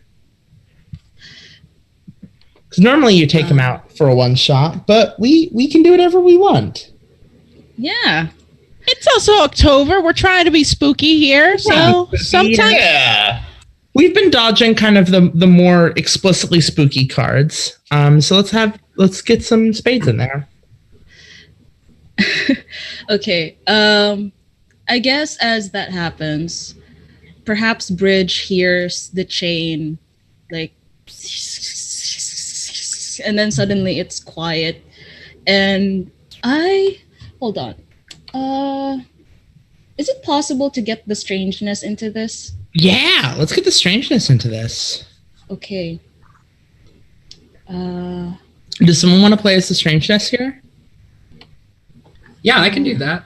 Yeah, go grab those strangeness moves. Where am I? Page 67. 67. Ah, okay. Cool. Oh, ooh, okay. Like just to symbolize Dune's disappearance. Yeah, I can also take on the lake because I feel like this is very feed the waves here. Yes, For sure. Yes. Like you just kind of like the mist itself kind of becomes like the lake, like an extension of the lake, and you just get completely and totally caught up in it. Yeah. And it's like cold and damp, and like it's raining, but it's that like rainy mist where you can't tell the condensation in the air apart from like the rain falling on your skin.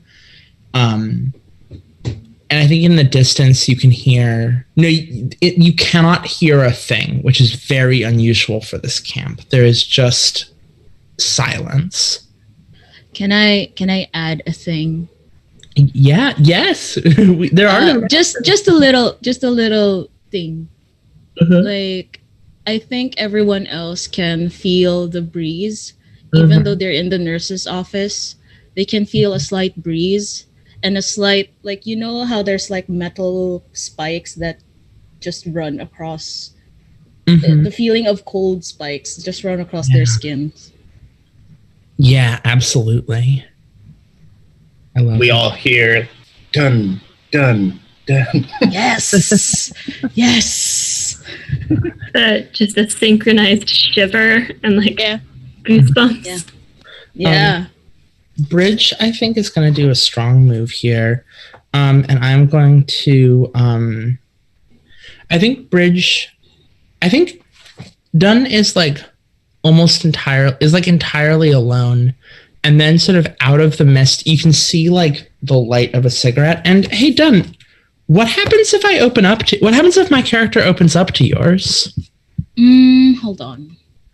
And I think nothing. Just like I'm like that's a strong move. I'm asking, what happens if it opens up to yours?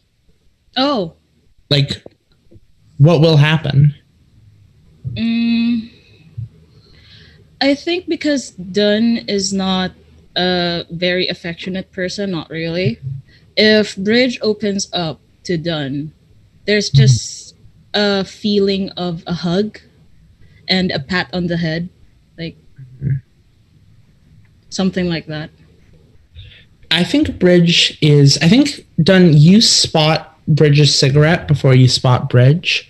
And Bridge is next to you, very small next to you. I think, even though I don't know how big Dunn is, but I think Bridge like is like physically like emotionally small next to you. And I think Bridge is just gonna say, tonight's a really bad night to be marching out in these mists. What do you think you're doing? Things are very out of control right now. And we've seen what happened to Jake. So that's not gonna happen under my watch. Not ever again. I think Bridge just sort of blinks and is like, that's completely out of your control.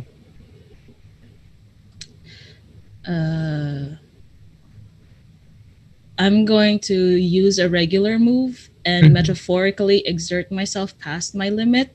Mm-hmm. And this is before the mist, right? Like going into the mist. I think we're both a little caught up in the mist. I don't think you're deep. I'm like, you're not dead, right? You know, like I think we're just kind of in the mist. Like I think because I think it's that kind of like pea soup mist, you know, but we're not in the like you can barely see me, right? Like, and I'm standing right in front of you. And like we have like the mist can be thicker, you know? Ah, I see. I think Dune will just be I'm just gonna get whatever the fuck is doing weird shit to anyone here. And you can't stop me. And Dune runs. Bridge is going to I think I'm gonna call out after you and just say what do you call? I think actually I'm not going to say anything. I'm going to communicate with sounds better than words can. And as you run, you can just kind of feel my eyes on you. Like you can just tell that I'm like watching you run, and that I just am like, I don't know how, like, I don't know exactly, like you can just feel it, my like disappointment in your heroism, that like my just complete lack of faith in the worth of what you're doing in this moment. And I put my cigarette out on the dirt. And I am gone in the mist. And I want to invite the lintworm here. Go for it. Give me some worms. All right. Give you some worms. Worm time. Turn of spades. Oh my god. Oh, there we go. We just got it. Yeah, absolutely. Jesus. What else is everyone doing while this is happening? R is still chasing down Johnny and is about to take him to school. Perfect. Okay, hold on. Bridge just showed what the 10 of spades is. Perfect. Who dies? Okay. Well, I mean, what is everyone else doing? Hold on. R is what was it again? Sorry. I am going after Johnny because I'm convinced that Johnny like broke Aphid's bed, and Johnny might have something to do with whatever's happening with Jake. Okay. And Table's escorting Aphid to their bunk to check on the state of the bed. Yeah. Lance and Jake, I think, are at the nurse's office, unless we would have followed everybody else. Mm-hmm. Okay. Bridge is kind of just hovering around, keeping an eye out. Johnny's gender, by the way, is open eagle. Oh. He uses I think as Dune runs into the fog, into the mist, everyone just hears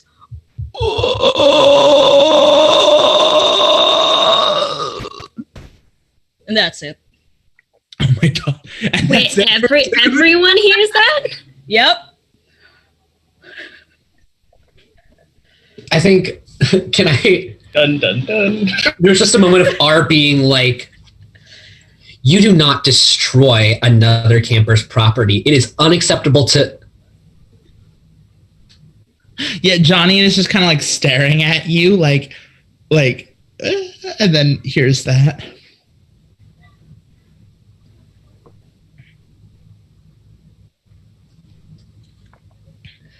Go to your bunk. Go to your bunk and stay there and don't move. But Camp Counselor R, what was that sound? I'll deal with it. I will deal with it, and you will deal with going to your bunk and staying in your bunk and being very quiet and not making noise.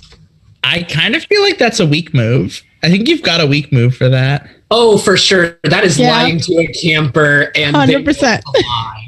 God. Which way's my bunk, though? It's like, the fog is like pea soup. Or alternatively, it's give a camper the harsh truth. Ooh. And I think I bend down to Johnny and I'm like, whatever's making that noise, if you don't do what I say, it will kill you. It will kill all of us. I need you to hide and to make sure everyone else is hiding. And then I leave. Oh, jeez.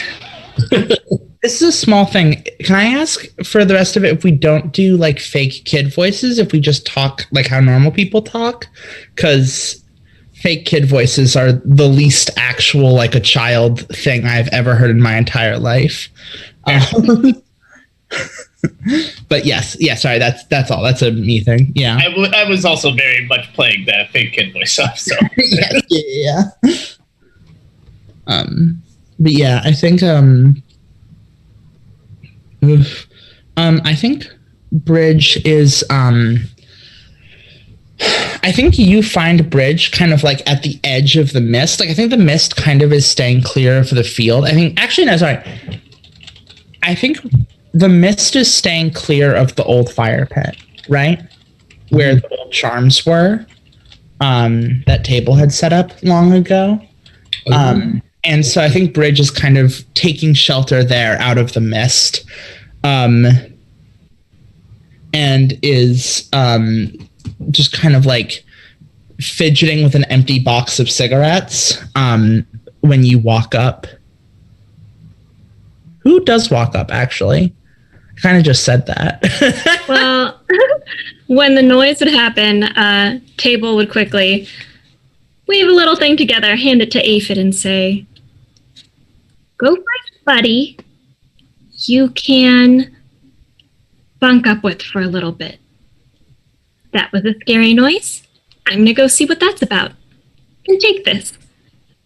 And hand Aphid the little braided protection blessing. Mm-hmm. And run to the tree.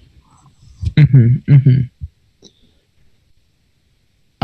Yeah, I think you find Bridge there, kind of like very like almost like kind of like on the edge of like on the edge of an overwhelming emotion, but you can't quite tell which one it is. Like just kind of that like intense, fidgety, like, is this panic? Is this rage? Is this like grief? And Bridge just kind of looks up at you and is like, you need to deal with this. Someone needs to deal with this. I don't know. I will try something. And Table will dig into deep down in the pockets and pull out some various plants and kind of mush them together and spit to create like almost like a paste. Mm-hmm. And rub it on the scratches in the trees. Mm-hmm. And that's going to be like a banishing hex almost. I feel like you're reinterpreting Lindworm's play here, because the scratches on the tree were made by the Lindworm. Mm-hmm. So I would say that might that might be inviting the inviting. Lindworm. I was thinking of this. So do you think this is a strong move to like reinterpret the Lindworm's play, or do you think this is a weak move to invite more trouble? It's not like, I wouldn't say Table's trying to invite trouble, but thus far, Table's hexes and blessings haven't been going the way that Table's been planning them to, or hoping them to go. So just based on everything that's happened, it might be sort of an accidental invitation to the Lindworm. It's actually pretty cool. Yeah, Accidentally inviting the Lindworm. I mean, you never intend to invite the Lindworm. I guess unless you're a weirdo playing Sleepaway and you ask it if it wants to play with you. All right. Here's that nine of clubs again. Again? And then we had the 9 of spades left. Oh, no, it was the 9 of hearts earlier. Sorry. Yeah.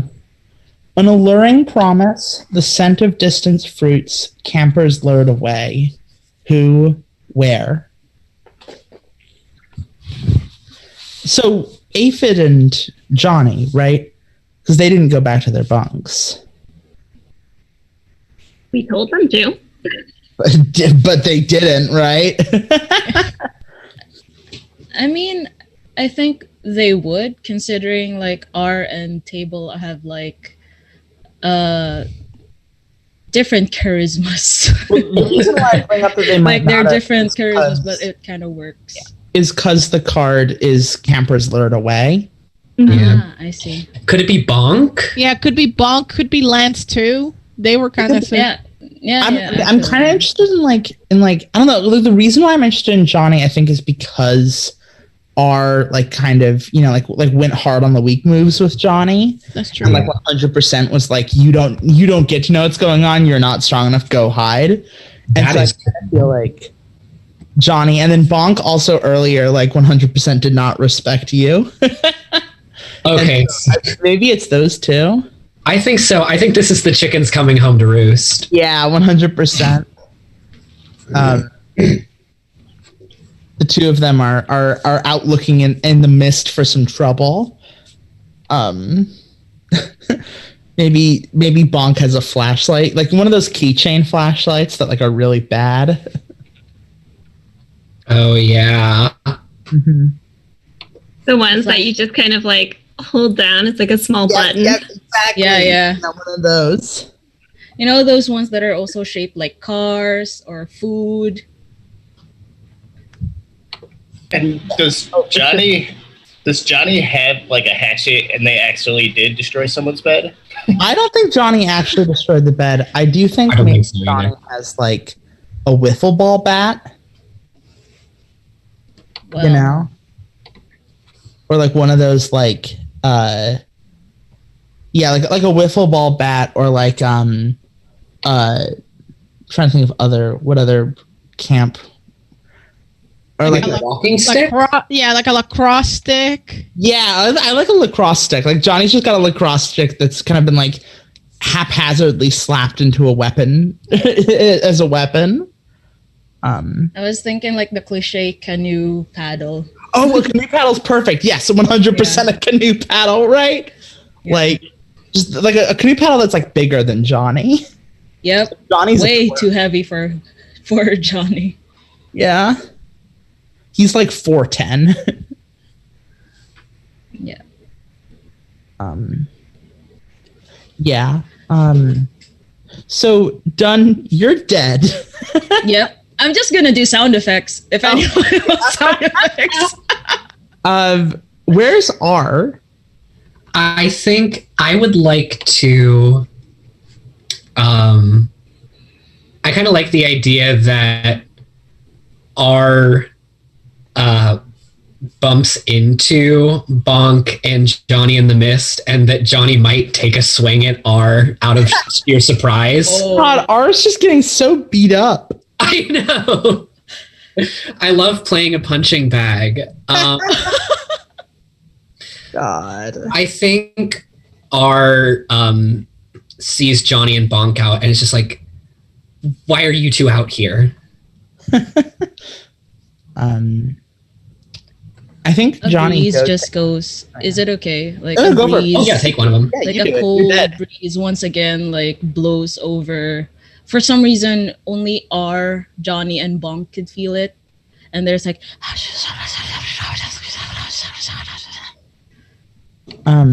I think Johnny goes to answer you, and then Bonk goes.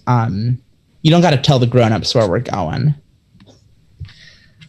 And I think with this, R is going to kind of meet them on their level and say, look, I've been kind of a tool today.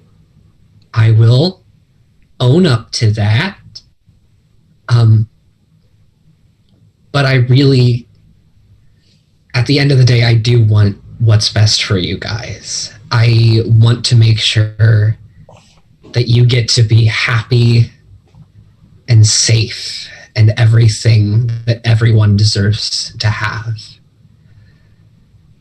And if you can just do me this one favor of going back to the bunks and keeping the other campers happy and safe, we're going to make it through this together. And I'd like to spend one or two of my tokens here because I'm making the same strong move, but on two different targets, which is help a camper make a vital life choice. Oh, yeah. Oh. Yeah, absolutely.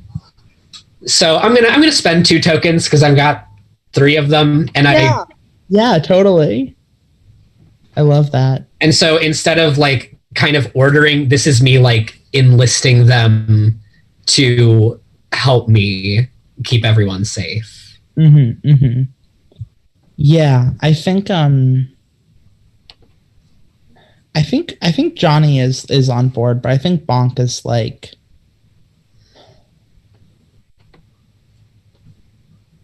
Bonk kind of just takes a moment, and I'm going to do the camper move, reveal vulnerability through reflection, and just be like, kind of like takes a long moment, and then is like, I don't want to go back to the other campers. Can I stay with you? And I think R is very hesitant because suddenly a bunch of scenarios of Bonk getting horribly hurt by whatever's making that noise fly through your head. But I think Z also knows that when a camper needs you to be there for them, you be there for them. Yeah. And I think R says, yeah, you can come with me.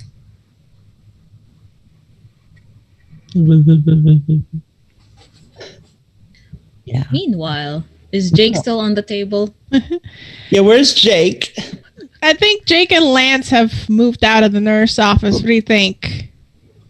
Yeah, let's say because we heard that noise. We were like, fair. You heard that, right? Yeah, and I imagine when Dunn left, they didn't like shut the door behind themselves, so like the fog or mist had come into the nurse's cabin, and so Jake's gonna grab an improvised weapon, and I think it's gonna be a bedpan. I don't know if they would have bedpans, but now we do. He's gonna grab a bedpan and like look to Lance, like, should we go find the source of whatever made that terrible noise? Yeah. If anything, we should just find the others. So let's get a move on. And Lance will take the lead and like head to the tree maybe and find Table there.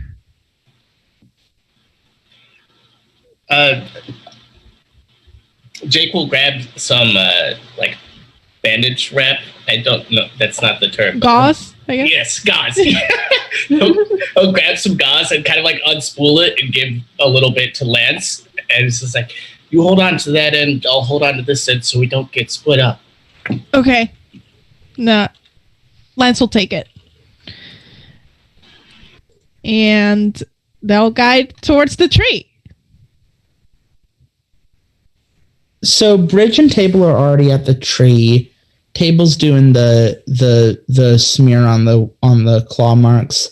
Bridge, I think, is going to do a weak move and completely shut down, netting me 5 tokens that I really must spend at some point. Maybe I'll just cash them in all at the end to just do a lot of Lindworm reinterpreting or something. But I think Bridge is just like huddled up in the middle of the old fire pit, like right where like the ash used to be, and it's just kind of sitting there staring at the mist, and like kind of occasionally just like you can kind of just tell that Bridge is replaying the last interaction Bridge had with Dunn. And Table's standing there staring at the paste and is going to pull a regular move to listen to the magic and follow what it says. Mm-hmm. Table very impulsively did the herb paste and is now staring at it and doesn't feel very confident in what they've just done.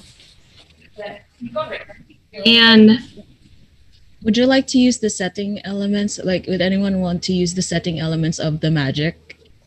Since you're listening to the magic. Grab them because you're dead and like. Oh no! Like other people. Like, would anyone else like to? I think I'm in the scene, so I might not. But I think someone maybe should. Do you want to? What speed is the magic? 64. I was right there. I'm not in the scene. It's just me. I'm not in the scene. Yeah. I think. Okay. So Okay, I'm looking at the setting elements right now. I think could Table use the magic like as a setting element since Table is that's true. In there? Yeah. Since also it says that the crafter begins with the magic but should put it down quickly. Something like that.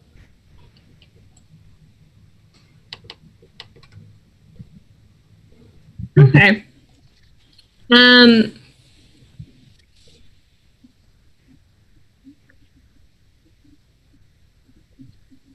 So as Table is standing there looking at the paste that they have put on the tree, on the scratches, the paste starts to split where the tree has been scratched, and mist starts to flow out of it. And Table is going to reach into their they are wearing it's like overalls with just like a bunch of pockets that are just stuffed to the brim with random things. They're going to pull out a bottle and bottle some of that mist and create a new protective blessing using the bottle of that mist coming out of the tree. So it's like provide unexpected tools. Is that it? Yeah. Oh, cool.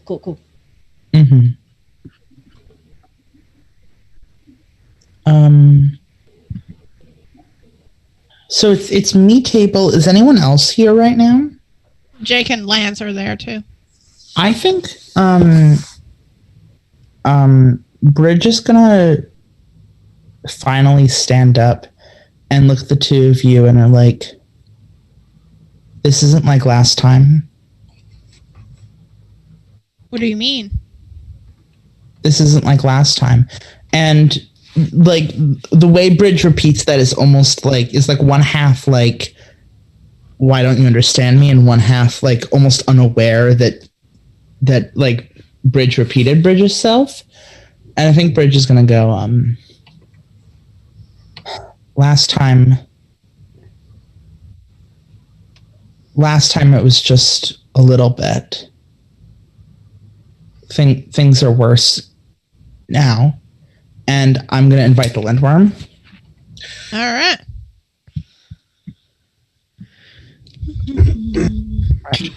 Can someone explain what happened last time? Did we never finish the story? Bridge looks over and she's like, last time no one died. The fact that you don't remember it's a pretty good sign as to us doing our job, right? 7 of diamonds. We got the 7 of diamonds. 7-0 diamond. Wait, is someone dead right now? Someone died? The 7 of diamonds is becoming lost, desperate cravings, mysterious patterns locking together. And I think desperate ravings, I think. And I think Bridge is going to like take a stick off the ground and begin tracing in the dirt, and kind of trying to explain something, and is just kind of unable to articulate it. Like it's just kind of like, it's just like trying to say something about done, but it's just not making sense in Bridge's mouth. Like the words just aren't fitting together. Bridge, you're not making any sense. Like, what happened? What? Bridge looks at you, and I am going to do a strong move, I think, for once in my life. I'm going to teach you how to defend yourself, and I'm going to say you need to learn how to think faster on your feet. If you don't know something, you need to figure it out and stop depending on other people. And then Bridge is going to lean forward and just be like, there's a monster in the lake. Do you understand? I think. And Dunn is dead. So, going to Table's question, was it the witch, or is there something else that we have to be worried about? Bridge shrugs. That's your job, Table, not mine. I'm doing my best, Bridge. Yeah, Bridge is just like, we're all doing our best, but the difference is that one of us went out into the mist and isn't coming back. So we need to start doing a lot better than our best. Well, I mean, you're like the ropes master, right? Can't you like lock us in a cabin with ropes? Or tie something up? Bridge gives you an absolutely withering glare, speaking better with silence than words can. Says, have you skipped every single ropes course block since you were 12? Jake. Jake Parker. I mean, Bridge, you know I have. You always made fun of me, gave me rope birds. What am I supposed to do? Bridge just sighs and is like, we could take shelter in the by the ropes course if the woods let us, but that's going deep into the mist. This fire circle seems to be safe for now, but we need to come up with a plan of action to make sure none of the campers die. Hold on. If Dunn is dead, where is R? Then we can worry about the campers. Can we do a little, like when you say that, can we do a little cutaway? Oh, 100%. Yes. Because there is a move that I want to do. Go for it. So for the past minute or so, Bonk and I have been wandering through the mist, and R is not saying anything because R is worried that if they say, whether Z says we're lost or I know where we're going, that no matter how Z says it, the truth of we're lost is going to come out. And so Z just has not said anything. But I think after a minute of walking, R turns to Bonk and says, I'm going to make a regular move, look to the campers for guidance, and just say, okay, what do you think we should do? Mm-hmm.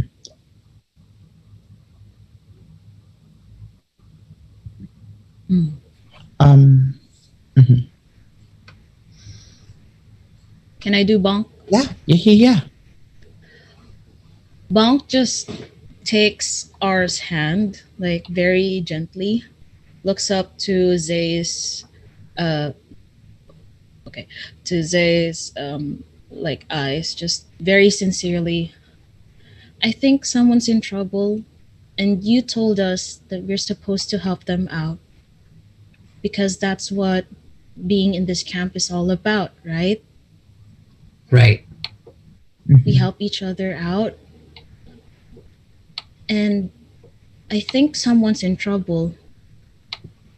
I think we just need to stick together and find out what happened. And I think kind of the little like bubble of like R will remember this pops up. Oh. And I think shortly after that might be when R and Bonk come across the group by the tree. Like maybe the mist has led them there. Mm-hmm. Mm-hmm.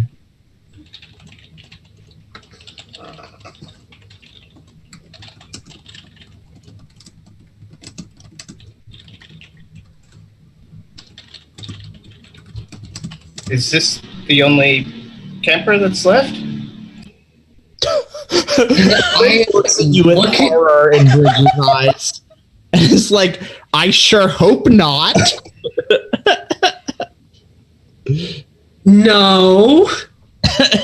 Bonk looks scared. That's scared for Bonk.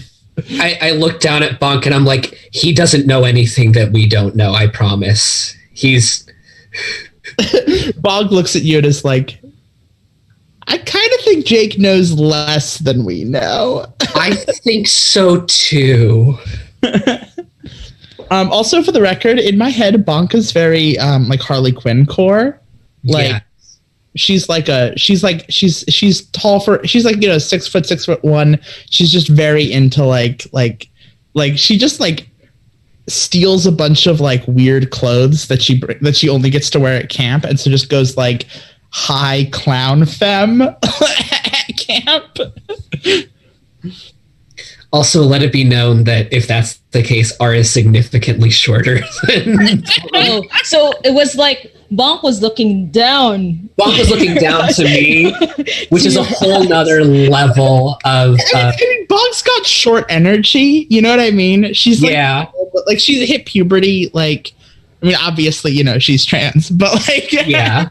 like I think she hit puberty is not a huge fan of that. So like, she's kind of got that short energy, but. I think R has short energy and is short. And what we have here is a nice little alignment chart. Mm-hmm, mm-hmm. So as everybody joins, Lance is just like looking around the room. Looking around the fire pit, and says, "Okay, well, let's get everybody else. I mean, let's head to the bunks."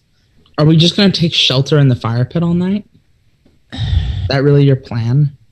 Well, I didn't say that was my plan. My plan is to get the campers. And then what?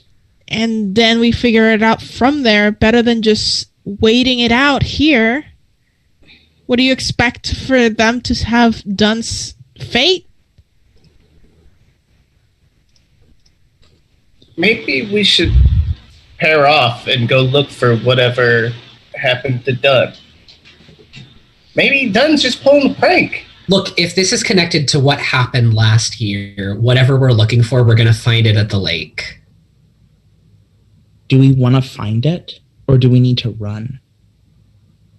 We need to find it so we at least know what we're up against. Bridge looks and is like, if you really think we can beat it, then you're an even bigger idiot than I thought. We need to get the kids and get out of the camp. And I think R bites their tongue. What? On that. Wow, really? You're gonna bite your tongue on? You want to do a move? I feel like you've maybe got a move. You should make a move, R. If not, Lance will make a move. God, let me I was see. gonna say, like, I'm being an absolute motherfucker, right? Let me look at my moves right now. Can Jake? someone say what happened last year? Yes, half of the camp got up in the middle of the night and went dancing into the lake and woke up freezing. We don't know what made it happen, okay, Jake? The problem is that if whatever's at work here is threatening us again, we don't want that. I mean, we're supposed to be the ones in control here. No offense, Bunk and Johnny, but Johnny's not here. oh, Bunk, no offense. You know, the reality is that we should have control of what's going on in camp. Jay, I am going to make a move.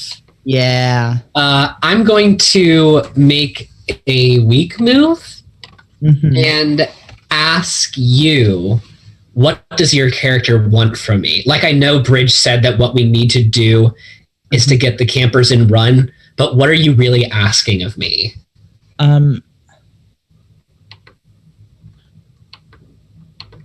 I stopped loving you because you were so pessimistic. And I think what I'm asking you is to understand that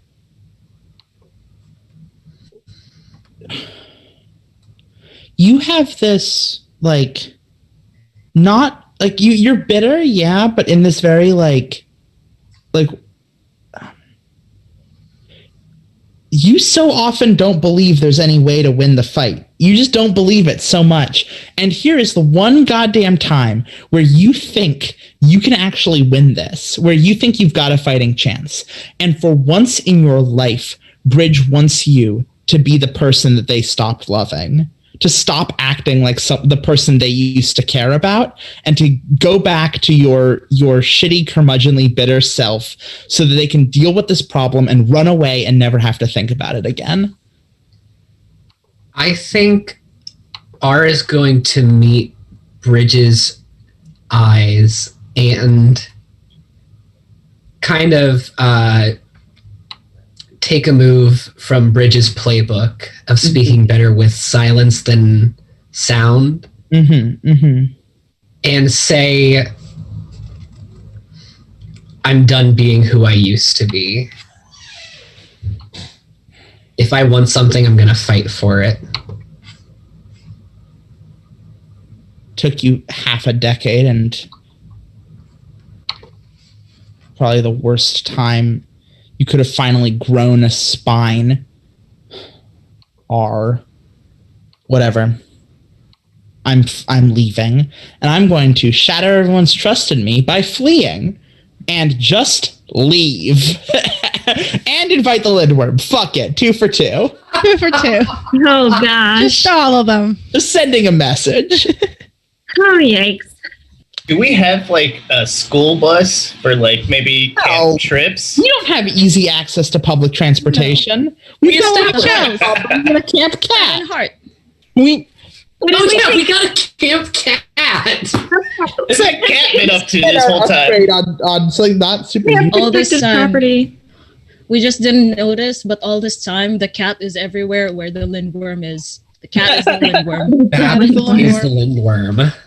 The majesty of nature, time spent appreciating the pain of a tree. So I think I just go into the woods. Like I'm just gonna like go like return to what's comfortable to me and flee to the woods. And that's where Bridge goes off to. Bridge, everybody. Are we splitting up? Is that what are we? And then Lance will be like, I can't believe this. No, we're not splitting up, right? And Lance will look at R and Table. Right? We all agree that splitting up is a bad idea. And I think R is going to turn and look up at Bonk, and I'm going to make a strong move, which is take action and succeed on a camper's advice.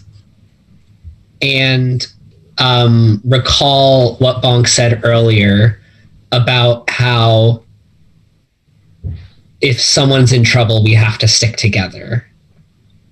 Mm-hmm. And I think R says exactly that. If someone's in trouble, the rest of us have to stick together.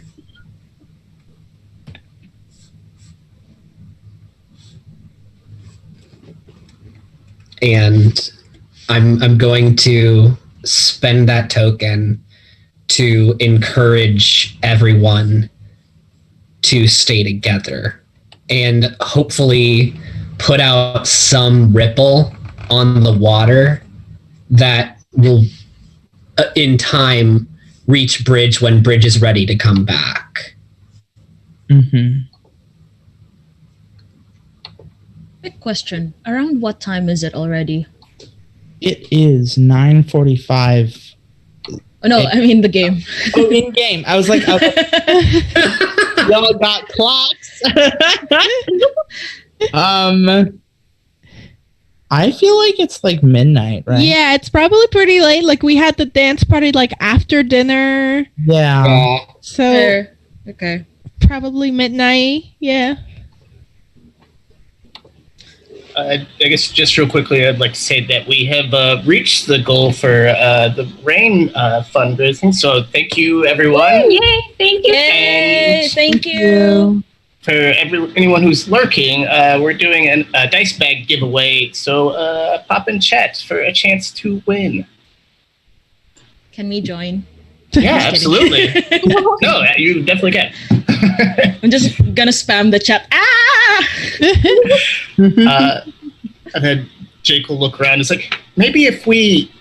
So last year, I guess everybody danced into the water and got cold and forgot stuff. Maybe if we purposefully dance into the water, we can combat this thing? Is that crazy? Yeah. People's gonna grab Jake's hand and put their hand on top and pull a weak move and say, "You are so naive, and that's why I think I love you." And then immediately turn to the rest of the group and say, "I think what we need to do is gather around this fire pit and work together. If you wouldn't mind helping me cast this ritual. It's for protection for the camp. I might not be able to do it on my own." Yeah, I'll help. I've always loved you.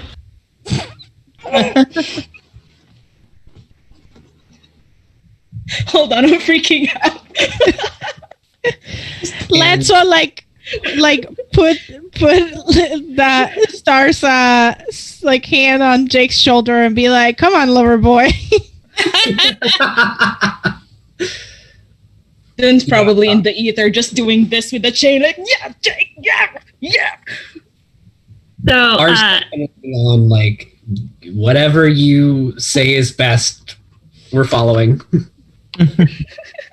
when someone questions my centric worldview, they get a token, by the way. Oh. So you know.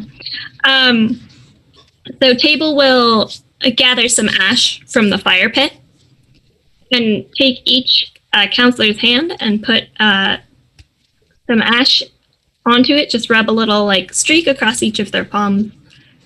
And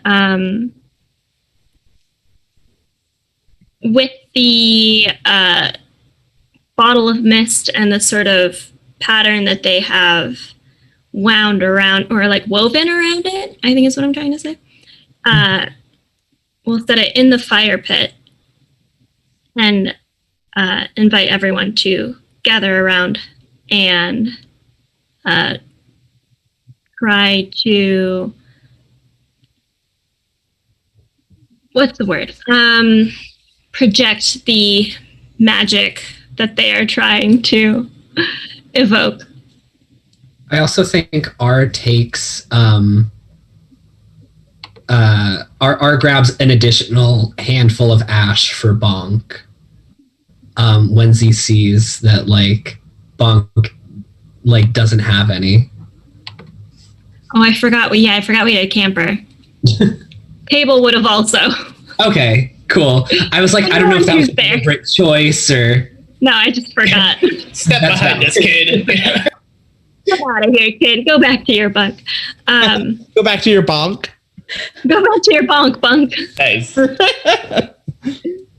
And is there a way? So I'm spending a token to perform spellcraft ritual. Is there a way to figure out what rules for the spellcrafting ritual? I did not bring them up because I wasn't quite sure how we'd handle that in this very specific medium. It might be good to just have you describe what the ritual is, and we don't try to do a ritual over live stream.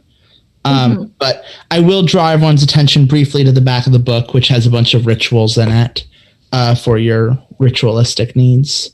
Oh. But we don't got to do those here because it's a little logistically. Specifically, the spellcrafting one requires us to like have a thing to draw on. But oh well, theater of the mind. We can draw with words. We can actually, you know what? Hell with it. Let's do spellcrafting.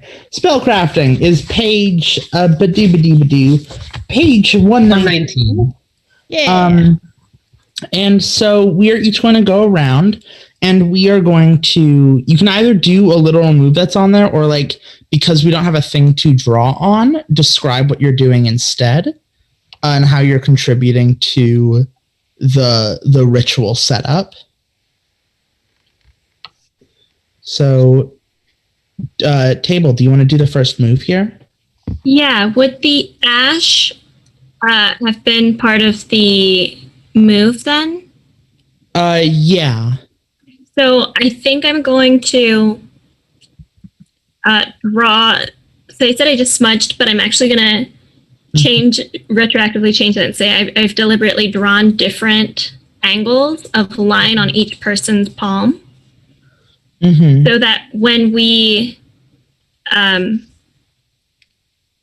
when hands touch, they create a different symbol. As Yu-Gi-Oh style. Oh.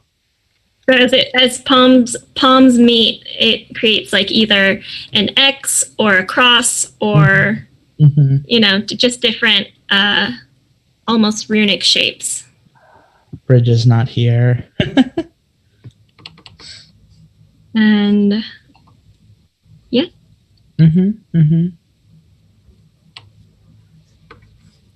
I think Jake will take out the little doll that Table had crafted for them, and they're going to smudge like a little bit of the ash on its forehead, and then they're going to eat the doll.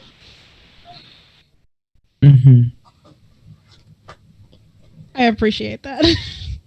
I'm going to describe something with an unexpected metaphor. There's like, as you do the ritual and as you prepare things, there is a ghost of a fire in the fire pit. A light that looks almost like the light from a flashlight fell out and got kind of caught in the middle of the circle.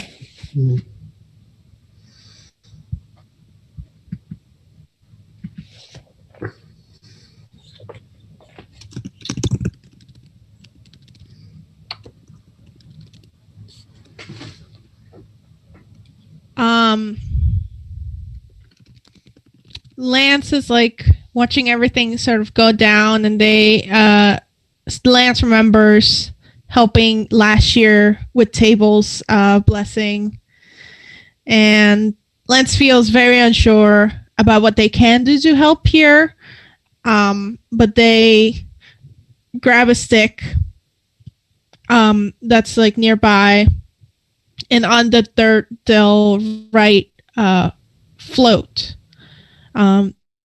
as a way to hopefully fight the whatever's coming out of the lake to sink everybody down. Mm-hmm. And I think R is going to look at this ghost fire, this kind of memory of a fire, and silently ask it to enter the world and burn whatever is causing this harm. Just kind of inviting fire to rain down a little bit.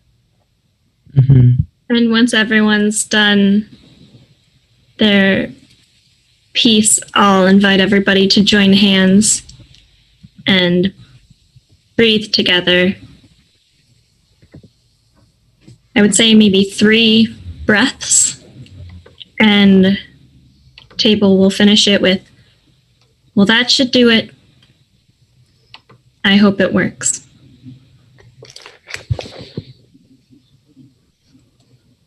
I think the mist is cold and long, and let's check in with the Lindworm one last time, because I feel like we're not going to be able to fight the Lindworm, right? Like, not in a one shot.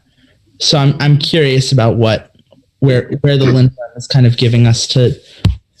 Ooh. A word? Wait, Ooh. Is that the queen or the king? Oh, it's a king. It's a king. Oh, word. The king of spades. Oh, hey, y'all. Oh no. You really thought I'd let you live. None of your characters will survive. All of you answer, how does your character cope with inevitable death? So I feel like the spot to end on, right, is we each describe like the moment when we realize that we're not making it out of here, and how do we cope with that? Yeah. I think. Mm-hmm. I think after Table says the words to finish the ritual, that the mist actually closes in on the circle. Oh, yeah. Yep. And completely ignores the previously placed protection. Mm-hmm. And Table realizes that no one's going to use the spellcraft. Oh, sorry. No one's going to use the spellcrafting thingy. Like, Oh yeah, hold on. It's true. The spellcrafting does create an object that allows us to counteract the Lindworm's play. Yeah, we do that? That is explicitly the spellcrafting ritual, right? That explicitly makes something that negates the Lindworm's play. I think. Yeah, that's what I was trying to do. Yeah. I'm sorry. Why are you sorry? You got it. I interrupted. No, I interrupted Table. I'm sorry. It's all right. Oh no! Well, you only interrupted because I was going through the whole death thing. But I do see what happened. Oh, you were okay. So you were setting up for it looks like all hope is lost. But look, and then you were like, it looks like all hope is lost, and then it was like, oh wait, actually all hope isn't lost, and you were like, we're getting that part. Sorry, my bad. I wouldn't have known. I would have just been like, "No, we're dead." Oh, really? You're just gonna go there? I was ready to die. I forgot that's what the thing did. Let me paint a slightly different picture. Yes. Okay, go for it. The smoke will enclose in on us. Mm-hmm. But in our final breath together, as we breathe out, it dissipates. And it keeps dissipating away from our circle. And in the middle of the ghost fire, there is the bottle that had the because is this creating an item, or is this? Yeah, you've created an item. Yeah. Yes. So the ghost fire had actually melted the bottle down into a sort of charcoal, but it's almost, it has like a sheen to it from the glass. And when the light hits it, it creates a sort of magical disbursement of light. And that's the item. The item. That's the thing that saves us from the Lindworm. It saves us all from inevitably dying. Wow. Well done, Table. Clutch. What? I think Bridge is back. I think Bridge is leaning up against the tree and is like, I'm sorry. Maybe we can do this. Maybe we can pull this one off. And I think R reaches out to take Bridge's hand. Bridge clutches it with this like the kind of intensity that's like the like, please don't let go kind of intensity. The like, the feeling of like I would float away if it wasn't for this. And I think R keeps Bridge glued to the spot. Yeah. I think at this point, the camp cat will make its appearance. Love it. Yeah, I think it's like go for it. Sorry. Yeah, it will go around everyone who's still alive, thankfully, rub against everyone's legs. And this cat is actually like, it's almost shimmering, its fur. Did we name the cat Babs? Yeah, did we name the cat Babs? I think so. Yeah, we did. I mean, Babs is right there. I was very unsure when Jay called for Babs, and I was like, I'm so sorry. I'm so No, bad at it's fine. names that I just It's so forgot fine. that's where I heard it. So I was like, what a lovely name. I'm going to put that in my head for later. And then I forgot. How about Drizzle? Drizzle. Yeah. Drizzle Sorry the about cat. that. No, Yeah. you're fine. Yeah. Okay, so Drizzle goes around rubbing around everyone's legs, finally meowing, making itself known, like, where have you come from? Meow. What have you guys been doing? Meow. And y'all can actually see, like, after, it's weird because before this, what do you call this? Drizzle's eyes were actually like normal cat eyes, but after the mist dissipates, you kind of notice that its eyes are like deep pitch black, no color whatsoever, just pitch black, but shining like the heavens. Like there are like tiny twinkles in its eyes everywhere. It's just rubbing against everyone. A very strange with a capital S cat. Yes. Yeah. I think maybe this is a good spot to wrap up on. Yeah. Yeah. I think maybe in this moment, like as the cat is purring, there's almost this feeling of like we are back to normal, right? Like the air is clear. You can hear birds in the distance. The mist is gone. Like you get the feeling that you're back in the world we're back in the world we're familiar with, if only for a moment, and we have a chance to maybe regroup before things get much worse. Yeah. Yeah. I think that's a nice note to end on. Yeah. Thanks, Adam. If someone goes by the lake, they just see the spike chain. Yeah. Like, it's just there. Bye. Maybe Jake- Jake can have it as like, an Jake heirloom will or look at something. Jake will look at Bridge and R holding hands, seeing how they've rekindled a friendship, and he'll say, "Now talk about a bridge over troubled waters." I think R seeks out baby and starts chasing Jake with it. That's it. That's the fade to black. Media style swamp. Okay, great. Hooray. That's Sleepaway. Woo! Yay! That was fun. Thank you. That was so much fun. Yeah, thank you. Everyone. I'm Jay Dragon. I wrote the game, and I've written a couple other games. I'm the publisher for Possum Creek Games. We release a lot of really cool stuff. Our newest Kickstarter wrapped up a couple months ago. Wander Home. You can check it out if you Google it. It's in a couple places. I am on Twitter at jdragsky or at possum_creek. There's only one JDragon in the world. Well, there's also the architecture student in Chicago, but he does not count. We do not count.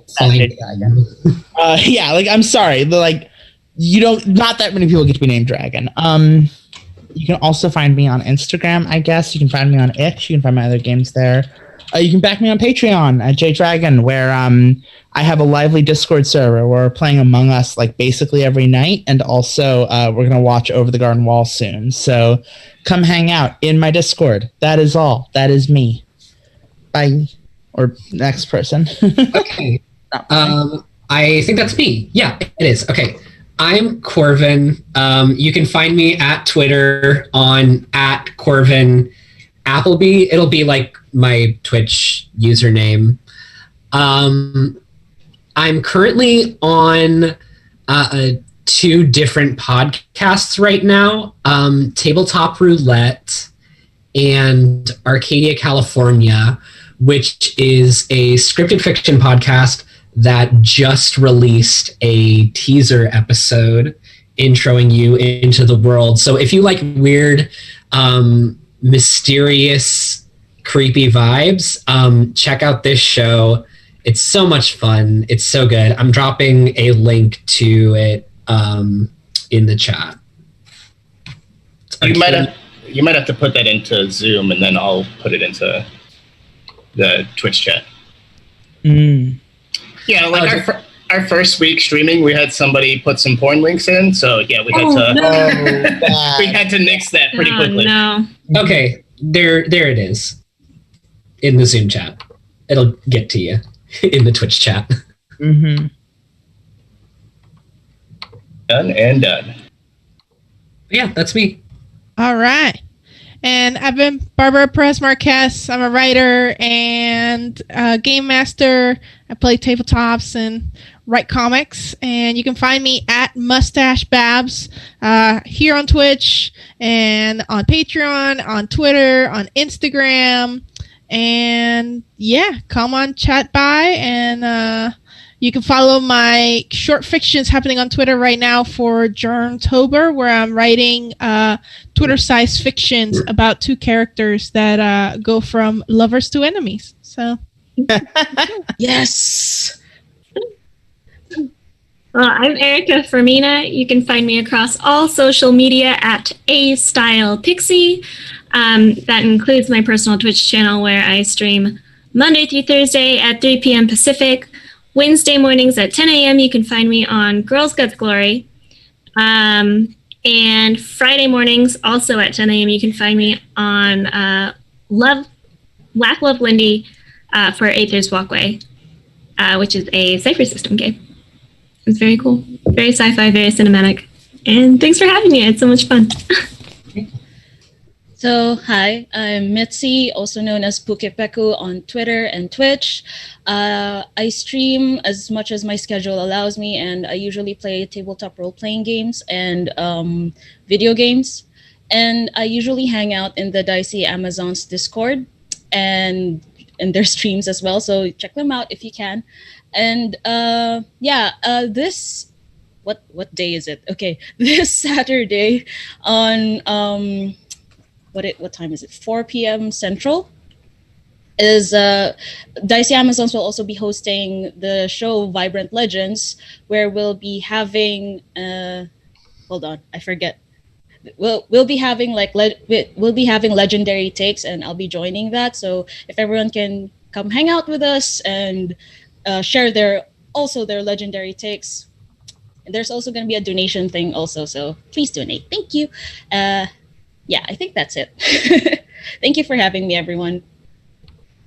Nice. And I'm Adam Adamus Lamas on all things social.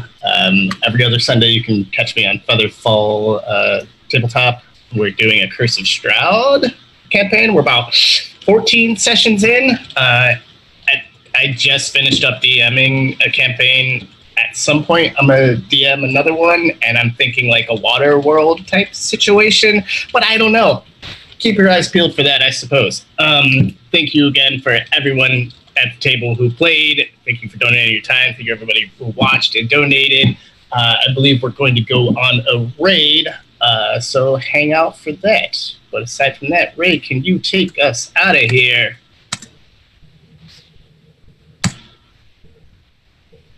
Maybe. But bye, everyone. Bye. Thank you so much. Bye. Thank you. Bye.